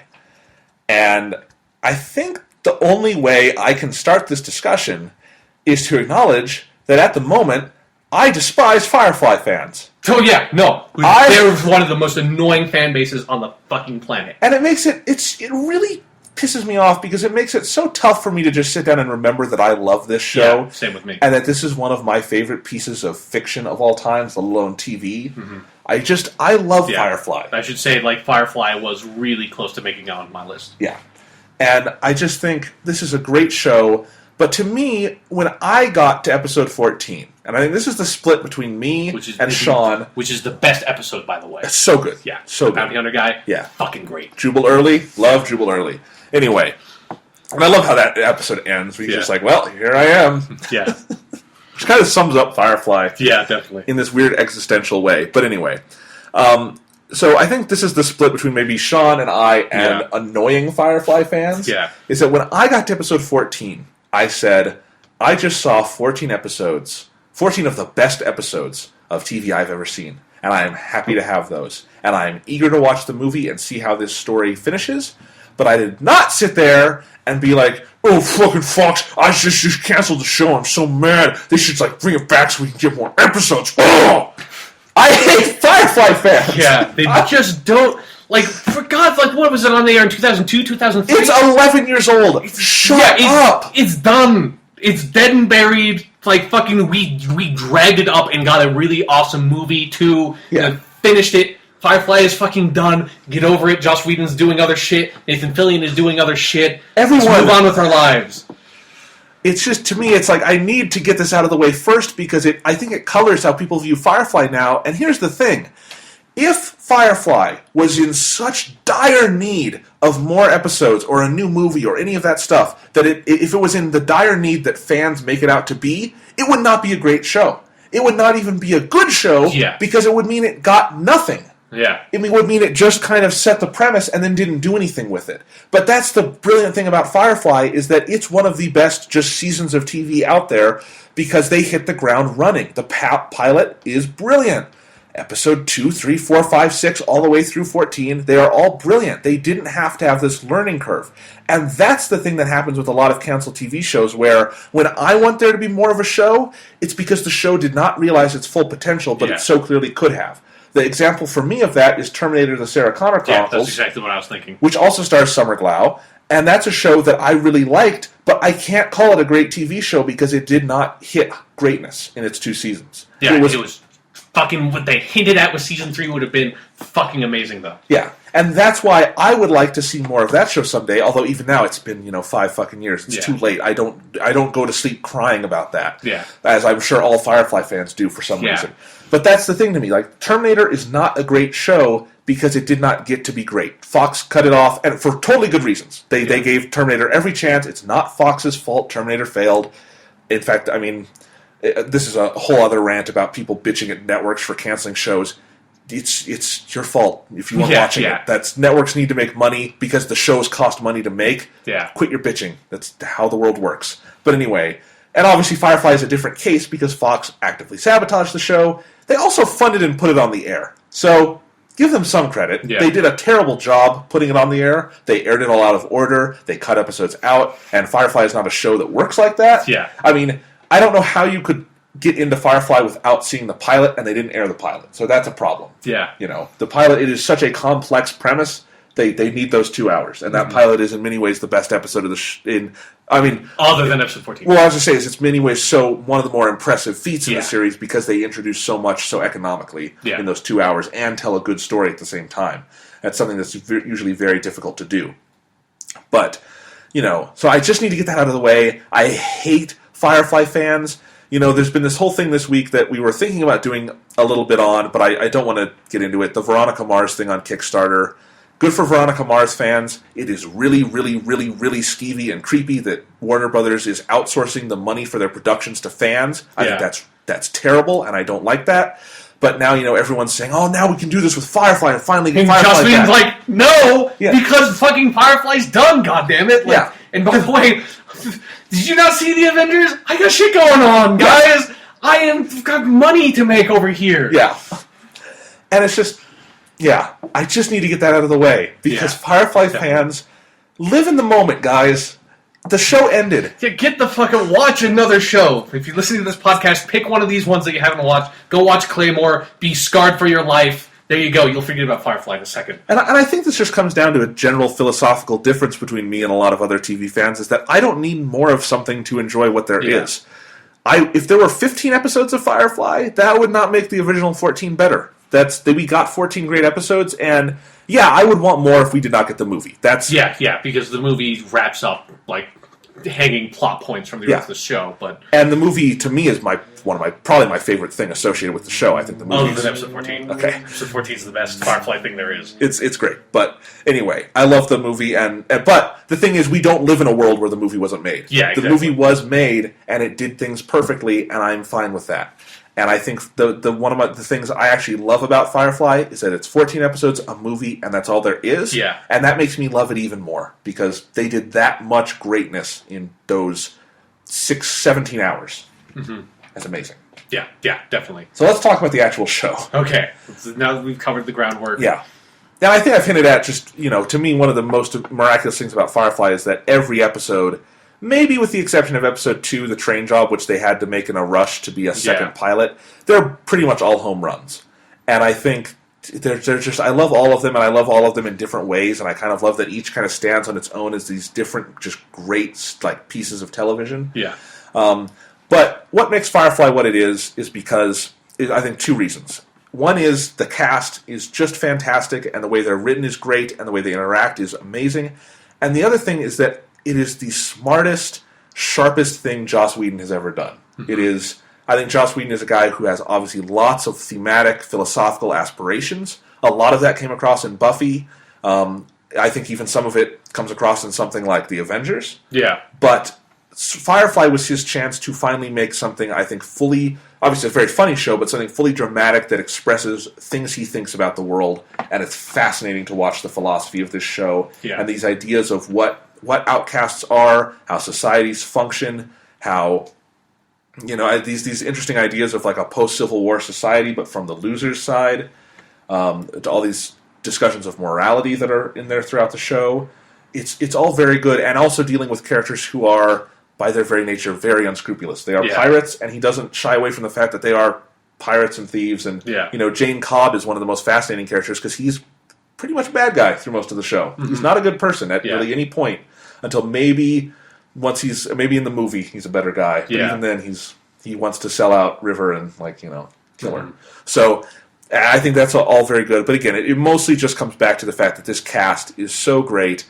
Nathan Fillion, he will never get something better than this, but he's good in everything he does. I'm just saying this is sort of one of the ultimate TV leading roles, Captain Malcolm Reynolds, and he kills it. And I think what's so interesting is that my favorite modes of Firefly is the really dark modes where Malcolm is an incredibly dark character and just so scarred.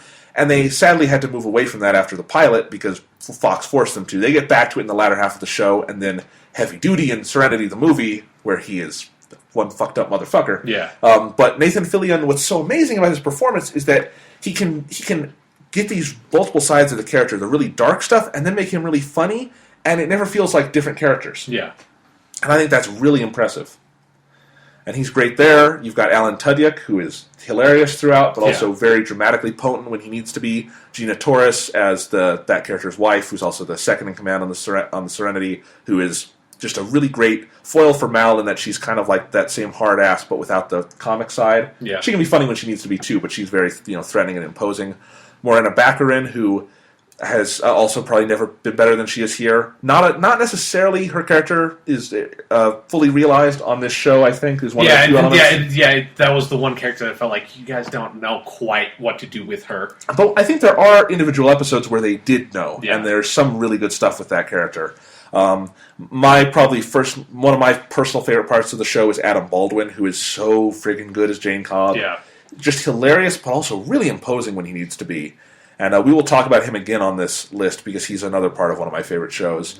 Jewel Staite, who I'm really sad I've never seen her in anything else because I love that character. Yeah, that's a good point. I don't think I've seen her in anything else either. Yeah. Kaylee, I love Kaylee. She's really funny. She's kind of an essential part, being kind of like the younger sister on the ship. Yeah. And just really great character.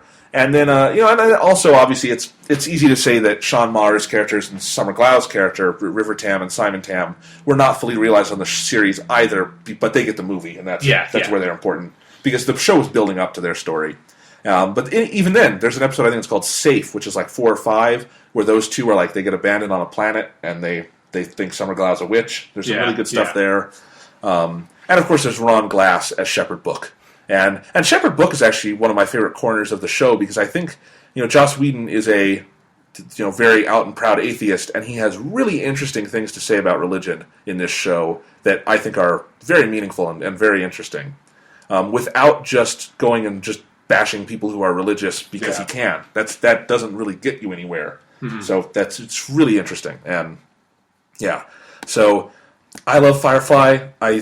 It's hard to argue with episode 14 being the best, although God, episode 14 is so fucking good. My favorite just to watch, I always have to say, is Janestown, because Janestown's pretty good. It's got the Jane song, and I love that, and it's a really funny episode. Episode 14 has the bounty hunter dude! Yes, it does. That guy is fucking great! You want to talk about the bounty hunter dude? It's the fucking bounty hunter dude. He's existentialism in a character, just boiled down on that ship. I think that is Did Joss Whedon write that episode? Yeah. Yeah. That's the best thing. That's the best thing, in my opinion, Joss Whedon has ever written. I think that character is fucking great. I think that whole episode, because Joss Whedon is an existentialist, he talks about this a lot. It's in a lot of his stuff. This was the episode where I guess he just figured, we're canceled anyway, so fuck it. We're going to write the weirdest episode I can write, and I agree, it's probably the best thing he's ever done, because it was that's Joss Whedon in his purest form. Yeah. And that's also actually the best use of Summer Glau anywhere on this show. I agree. Because she's fantastic in that one. Because she's sort of the other side of that coin. Although, she's really good in Serenity, kicking ass, ballet style. Yeah. I have to put that out there. But yeah, Objects in Space, wonderful. But I love all these episodes. I love ones like Trash, where they just throw up, they do like a big heist, or Ariel. Yeah. The two with Christina Hendricks. The funniest episode of the series is Our Mrs. Reynolds, with Christina Hendricks as his wife, air quotes. That's a hilarious one. There's what is it, like the one where Mal is sort of like stranded on the ship. He's been shot out of gas. That one's really, really great. That's where we kind of learn the origin story of everyone. That's sort of like, I think, the best, ignoring the pilot, the best dramatic episode. That there's some humor in it in some of the flashbacks, but it's not like overtly funny. No, whereas like Wash has a mustache in the past, right? So that's pretty fantastic. All right, so that's my number 7. That's Firefly. Anything else to say about it? I don't think so. Just shut up about... Fans are horrible. Just shut the fuck up. Watch episode 14. The show would have never gotten better than that. Like, that's, to me, that is why it's okay that show stopped, because that show never would have beaten episode 14. At least for me, personally. Like, episode 14 was so fucking good, that show never would have gotten better than that. So, it ended at the absolute brightest spot it could ever reach. The other thing I think is worth pointing out is that this show was never going to be a hit or a success under any parameters. If Fox had aired it in their best time slot, all in order, given it all this promotion, it still would have failed and gotten canceled. And it just wasn't a show that America was ready for back then. I don't think if it just came out fresh today, it would be a hit at all. People don't... What are the two things that don't succeed on television or in movies? Westerns and sci-fi. Yeah. So, it wasn't going to succeed. So... Be happy we got what we got. I mean, the fucking show is even on Blu-ray. There's a lot of TV shows from this period that will never get a high-def release. You have gotten everything you could ask for with this show. Dude, they fucking got a movie. Like, the fact that Serenity got made is amazing. And it was a $40 million movie. It was a healthy budget, too. Yeah. So, Firefly fans, be happy. Watch episode 14. Quit your bitching. Fucking movie. Yeah, shut the fuck... Go talk about something else. Go find another banner to carry, you know? Yeah, like Orphans in Africa or something. Or, Terminator the Sarah Connor Chronicles. Sure. Something really important. All right. What's your number 6, Sean? My number 6, I'm doubling up on my anime. Good. This is a show, it's called Angel Beats. And you have to say it like that because it has very specifically an exclamation point at the end of the title. Angel Beats. Angel Beats. Angel Beats is really interesting because as an anime, it is one of the... It actually might be the only anime I've actually seen that is not adapted from anything at all. It was an original animation production. There are manga and light novels adapted from it, but originally its original form is in an anime. It's 13 episodes. That is it. I mean, it has an OVA that I haven't seen, but whatever. I'm sure it's okay. But the actual story, it's 13 episodes, completely concise. It's like the opposite of Claymore, where it's like, it's very much like Firefly, where it's like it is these episodes. This is it. Firefly obviously also needed the movie for the ongoing storyline, but it's like these are 13 great episodes. We don't need any more. I mean, the story completely wraps up. You couldn't do any more with Angel Beats, but effectively, this is the exact opposite of Claymore. That this show is not violent. I mean, there's some violence in it, but it's like very cartoony, over-the-top violence. It's not, oh my god, your hands have been cut off. Like, oh, Jesus, you're going to have to live the rest of your life without hands. What is that going to be like? This is a lot more fun. It's really funny, but it's also really dramatic. It's fucking depressing as shit. It's kind of bittersweet in the end. This is when I said, if you have not watched anime, do not watch Claymore. In a way, I would say if you haven't watched anime, Angel Beats would actually be a really nice introduction, because I think, one, it is completely standalone. It's only 13 episodes, so you can just, you can get through it in like 3 or 4 days, and that's it. It's not like this huge time commitment.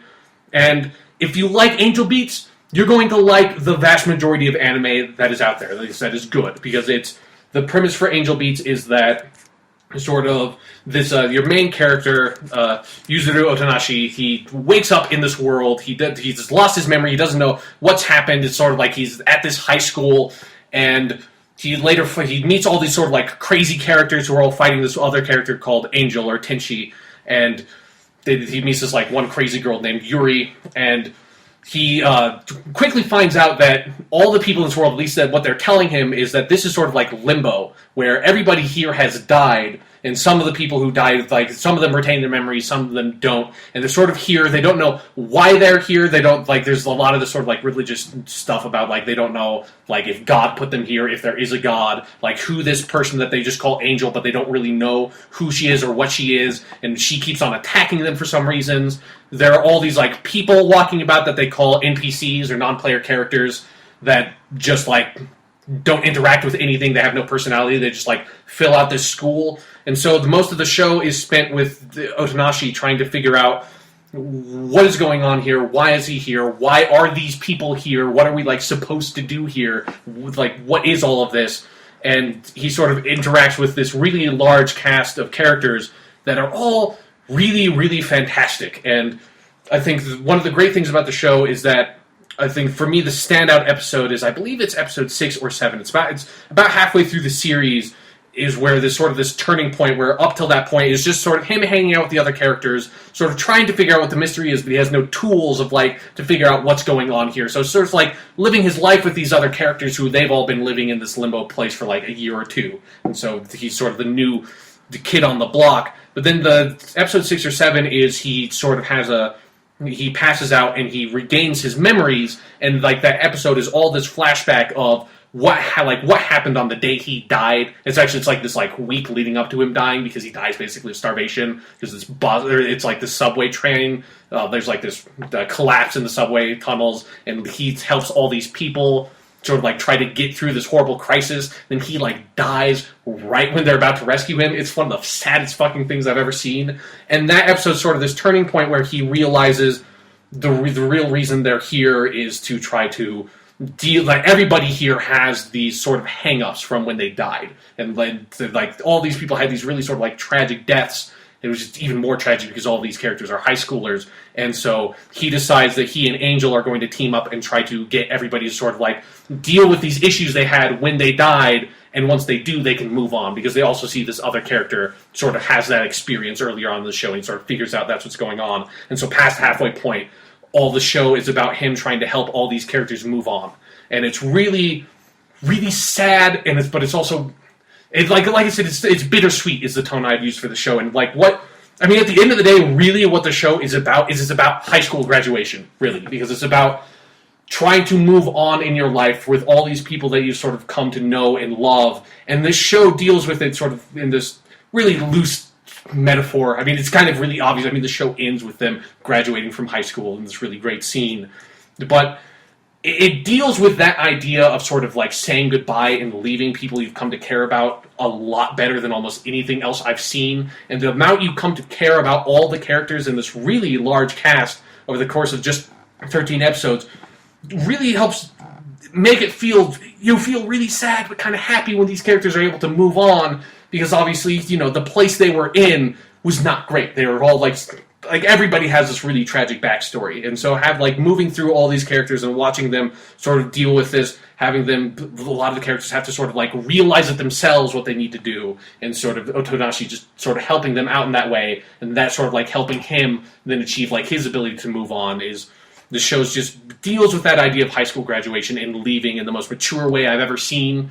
And I think what they should do when you have high school graduation, instead of having like a bunch of people give up speeches, is they should just like show this entire show. Just like, that's it. That's all of graduation. Is just like, this will help deal with all the emotions you are having right now. This is a very mature, intelligent way of dealing with it. Here you go. Here's Angel Beats. And move on. Like, move on with your lives like these characters. And it would still be shorter than the typical graduation ceremony. Exactly. And it would be so much fucking better, because there's also, if I have to pick out my favorite character, like, outside of the main cast, where my actual favorite character is Angel, who's this really fantastic character. But there's this one guy, TK, who he's actually voiced in Japanese by this guy, Michael Rivas, so he's voiced by an English guy. And TK only speaks in sort of, I don't know what the actual phrase for it is, but sort of like Japanese Americanisms of like, just like, oh yeah, come on, alright! And he like never says anything of value. That character is fucking great, because that is all the dialogue he has. Like, he's never said anything substantial, but he's in all these like really great scenes just like, let's go, guys! And TK is just fucking amazing, and all these characters are really great, and it's definitely a show I think anybody can watch. I think it, and again, if you watch it, I think you're going to sort of fall in love with it. You're going to fall in love with the style, the humor, the characters, the drama of it, and then this is just a really good gateway anime into sort of types of anime that are not just sort of like shonen fighting anime, which is sort of the most prominent type of anime that's over here. So watch this, and then watch Claymore, and then get beaten and depressed and fucking horrified and just like disgusted. You don't think they should maybe do something else in between? No, like go from like this really like Angel Beats, really bittersweet. It's like, it's really sad that all these characters leave, but it's nice that they all gotta like deal with these issues on their own. They're able to move on to better places in their life. Go from that to immediately, oh my god, my hands have been cut off for fuck, oh Jesus Christ. Just immediately. Like one day, just marathon both the series. But yeah, that's Angel Beats. Definitely recommend this show. It's absolutely fantastic. All right. Well, my number 6 show, which is the last one we will be talking about on this podcast, this episode, is also an anime. Yeah, the anime block goes undefeated so far. And I want to stress here something we mentioned earlier. This is not best TV shows list. This is favorites, because if this were best, this would be higher on this list. And this would be... And I don't... It's just... And I also want to stress, past number 3, 1, 2, 3 for me were very easy to rank. Everything else I could have just drawn out of a hat. They were pretty much a tie for everything. This is more or less what it was for me, too. Yeah. And this is... My number 6 show is Full Metal Alchemist Hagane no Renkinjutsushi. And it is...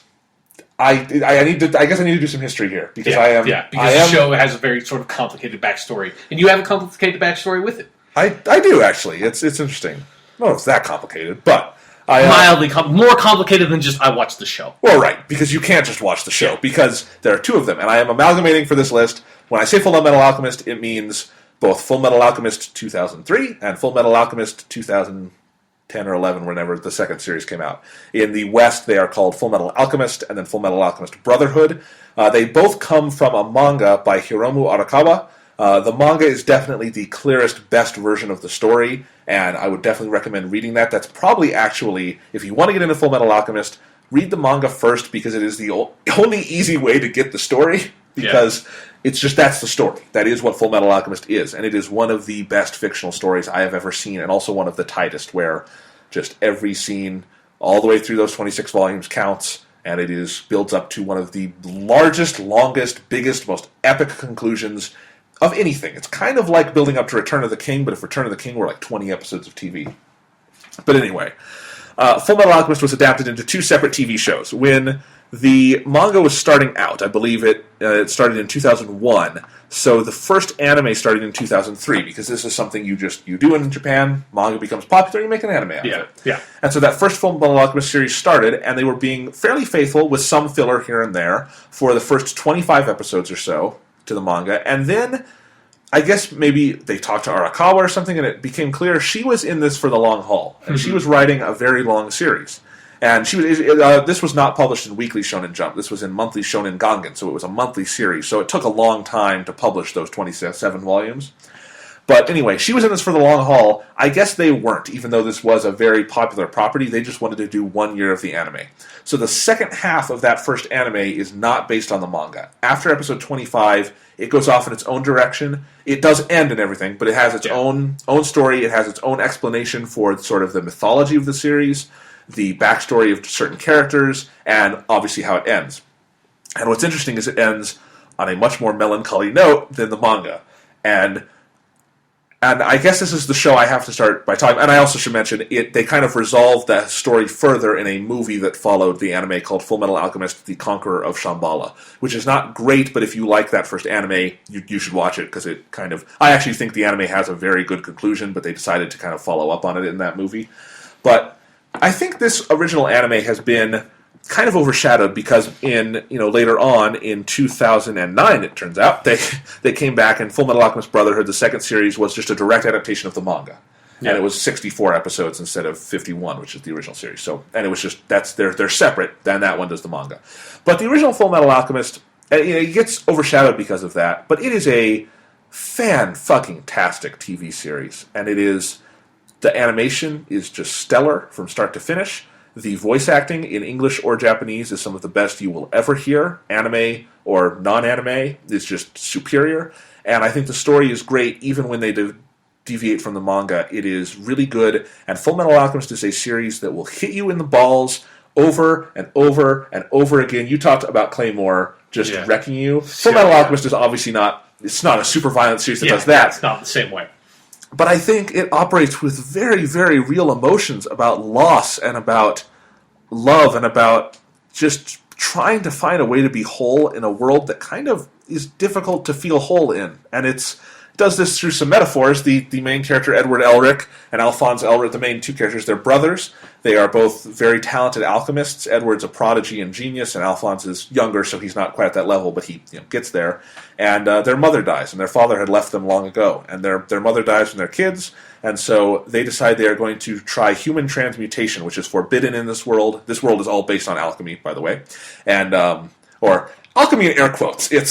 It's really just magic, but they call it alchemy, and it's rooted in these scientific ideas. So it's not all about just like dudes turning lead into gold and then finding philosopher's stones? No, because it is all about finding philosopher's stones. Oh, okay. In the manga more than in the original anime, although the philosopher's stone still plays into this. But they are trying to do human transmutation, which is forbidden, and that's where you are going to use alchemy to bring someone back to life. And they try to do this with their mother, and basically by encroaching on God's territory by doing this, Alphonse's body is taken from him, and to save Alphonse, Edward sacrifices his arm and his leg to put him in a suit of armor. His soul bonded to a suit of armor. So that's why you always see the main key art of the series is this guy with a full metal arm and the guy in a suit. But he's not really in a suit. The suit is empty. And that's his brother Alphonse, and he's younger. And then there's lots of jokes about Edward being short and Alphonse being this hulking suit of armor.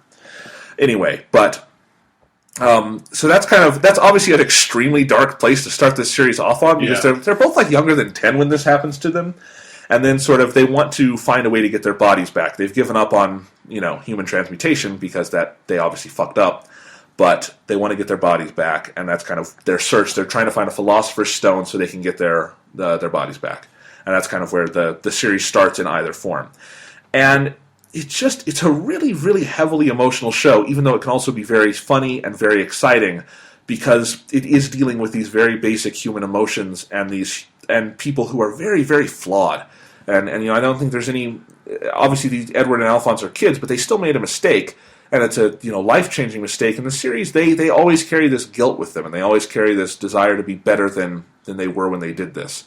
And it's very interesting on that level. And I think what I really love about the original series is the place it chooses to end at, and what it does in the end is really to honor sort of the love these two brothers share and everything they've gone through, and the idea of sacrifice as central to this story, which I think it always is in either version, because these brothers will do anything for each other.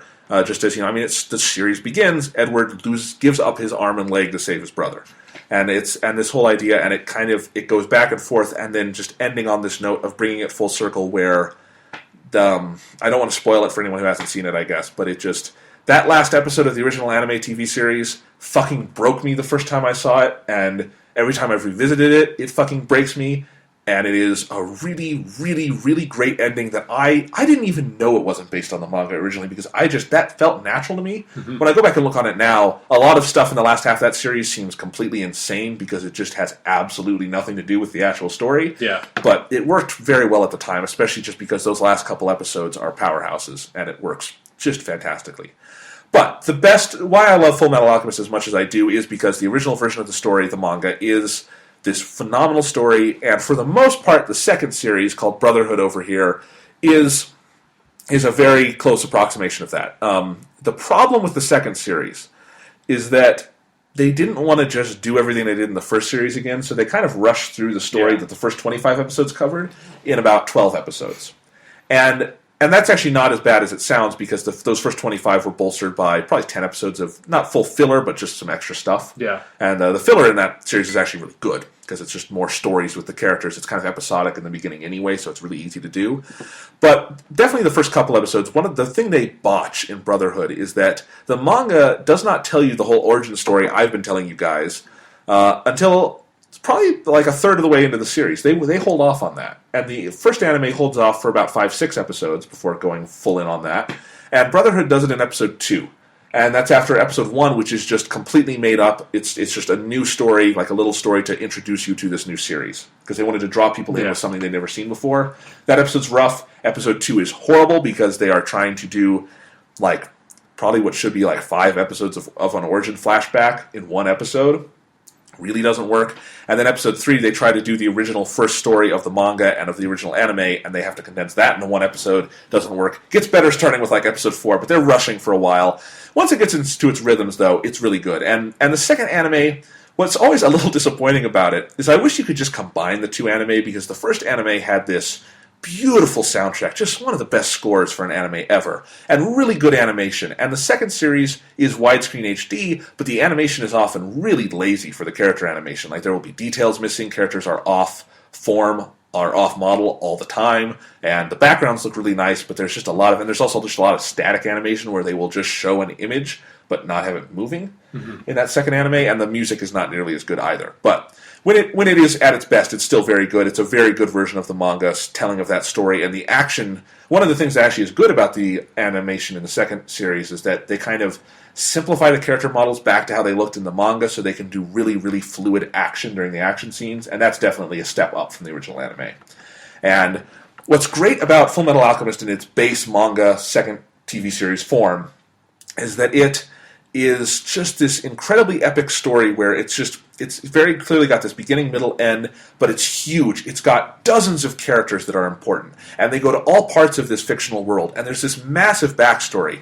I would actually compare it to Lost in many ways, because it's got just so much stuff going on, and the main characters are sort of existing within this framework where there are two sort of immortal beings that are sort of, they're not gods. It's not like that anime trope of meeting a god, but these sort of bigger immortal beings that are sort of ruling over these things, or there's a bigger conflict than just them, but they get swept up in it. And so it's really interesting to watch it all in one go, those 64 episodes, or just read the manga in one go, because it's a really tightly constructed story where Hiromu Arakawa wrote this over 10 years, but she had to have had everything planned out right from the beginning, which separates it from Lost, which was to a certain degree just made up as they went along. Mm-hmm. This was just very clearly, like, everything is so meticulous. And then it builds up to the climax of the series, the last 20 episodes of Full Metal Alchemist Brotherhood take place on one day. That's how epic the final battle is. It takes them 20 fucking episodes, and they use those 20 fucking episodes. It is incredible. And it builds to a really great conclusion, too. More fitting for Full Metal Alchemist, I think, than that first series, even though that first series is kind of my sentimental favorite ending. The second series has a great, great, great finale, too, and the final fights are just... You are so invested by the end. And there are so many great characters outside of Edward and Alphonse. You've got... all the other sort of state alchemists, Roy Mustang, who's the flame alchemist. You've got his lieutenant, who I'm blanking on names right now because it's been a little while since I saw these. So maybe I will not go into all the characters because I cannot find an easy list of them here. Wikipedia has terrible pages for anime shows. It's just too bad. But anyway, just lots and lots of great characters all over the place, and they will come and go, and there's even more in the original manga than there are in the first anime, because one of the funny things about that first anime is because they stop adapting the manga at episode 25, they don't introduce any new characters past that point, really.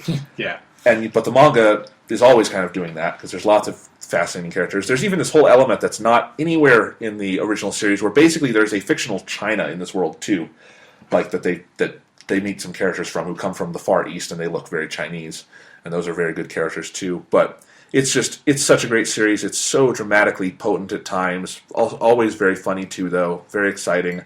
I love the hell out of Full Metal Alchemist. As I said, it is tough to know where to rank this, because I am technically ranking 2 TV shows, and both have problems because they neither adapt the manga, neither just do it. But, as a whole entity, I think if I were doing the best of, this would be a tad higher. But I really love Full Metal Alchemist. One of my favorite things about it, just as a TV memory, is that it's a show my brother and I watch. And it's really cool, because we're, I think, the exact same age difference as Edward and Alphonse, and we've always that's just something we've bonded over. Thomas is a robot, and you only have one arm and one leg, so it's it's perfect. Yeah, and you podcast listeners have never seen me. You just don't know. You don't know he's got a robot arm and a robot leg. Yeah, but Full Metal Alchemist is great. Have you ever seen it, Sean? No, I haven't. It's an anime that I want to watch at some point. Yeah, I luckily have all the DVDs. In fact, this is something that I just have to tell a story of with Full Metal Alchemist, is that the original series, when I watched it, was pretty close to when it came out in America, 2004, 2005. Mm-hmm. That was back when anime came out in volumes. So it was super tough to get that whole series, because I didn't have money when I was a little kid. Yeah. I'd save up my allowance, and every month we would be able to maybe scrape together enough to buy one more volume of it. And sometimes we'd be able to get them new if they were on sale. Sometimes we'd just have to go. A lot of the time we'd have to go get them used. But there were 13 volumes. We eventually got all of them, and it was just always so exciting when Thomas and I would have 4 more new episodes to watch. I am so happy the world is different now. Yeah. Thank God for Netflix and Hulu, man, because just fucking, good Lord, just box sets. Yeah. Not even Netflix and Hulu are great, but it's just having for Brotherhood came out in 13 episode box sets. Thank God. Yeah, so you don't have these 13 just huge DVD cases just blocking up an entire shelf. That's bad. Yeah, my Full Metal Alchemist takes up a good half of one of my shelves at home. I don't have it up here with me because I don't have anywhere to put it in this apartment. Yeah, there's a lot of anime. But anyway, that's Full Metal Alchemist, and that is episode 1 of our podcast recapping the best TV shows, or our favorite TV shows of all time. Important distinction. Yes. So Sean, we will be back next week. We will. With episodes 5, or for TV shows 5 through 1 for each of us? Yes. Do you want to give the listeners a preview of what they can expect on the next episode of WGTC Radio? No, because they can just watch it. They can listen to it next week. I mean, so we really need to give them a preview. It's other TV shows. That's preview. There you go. Be excited.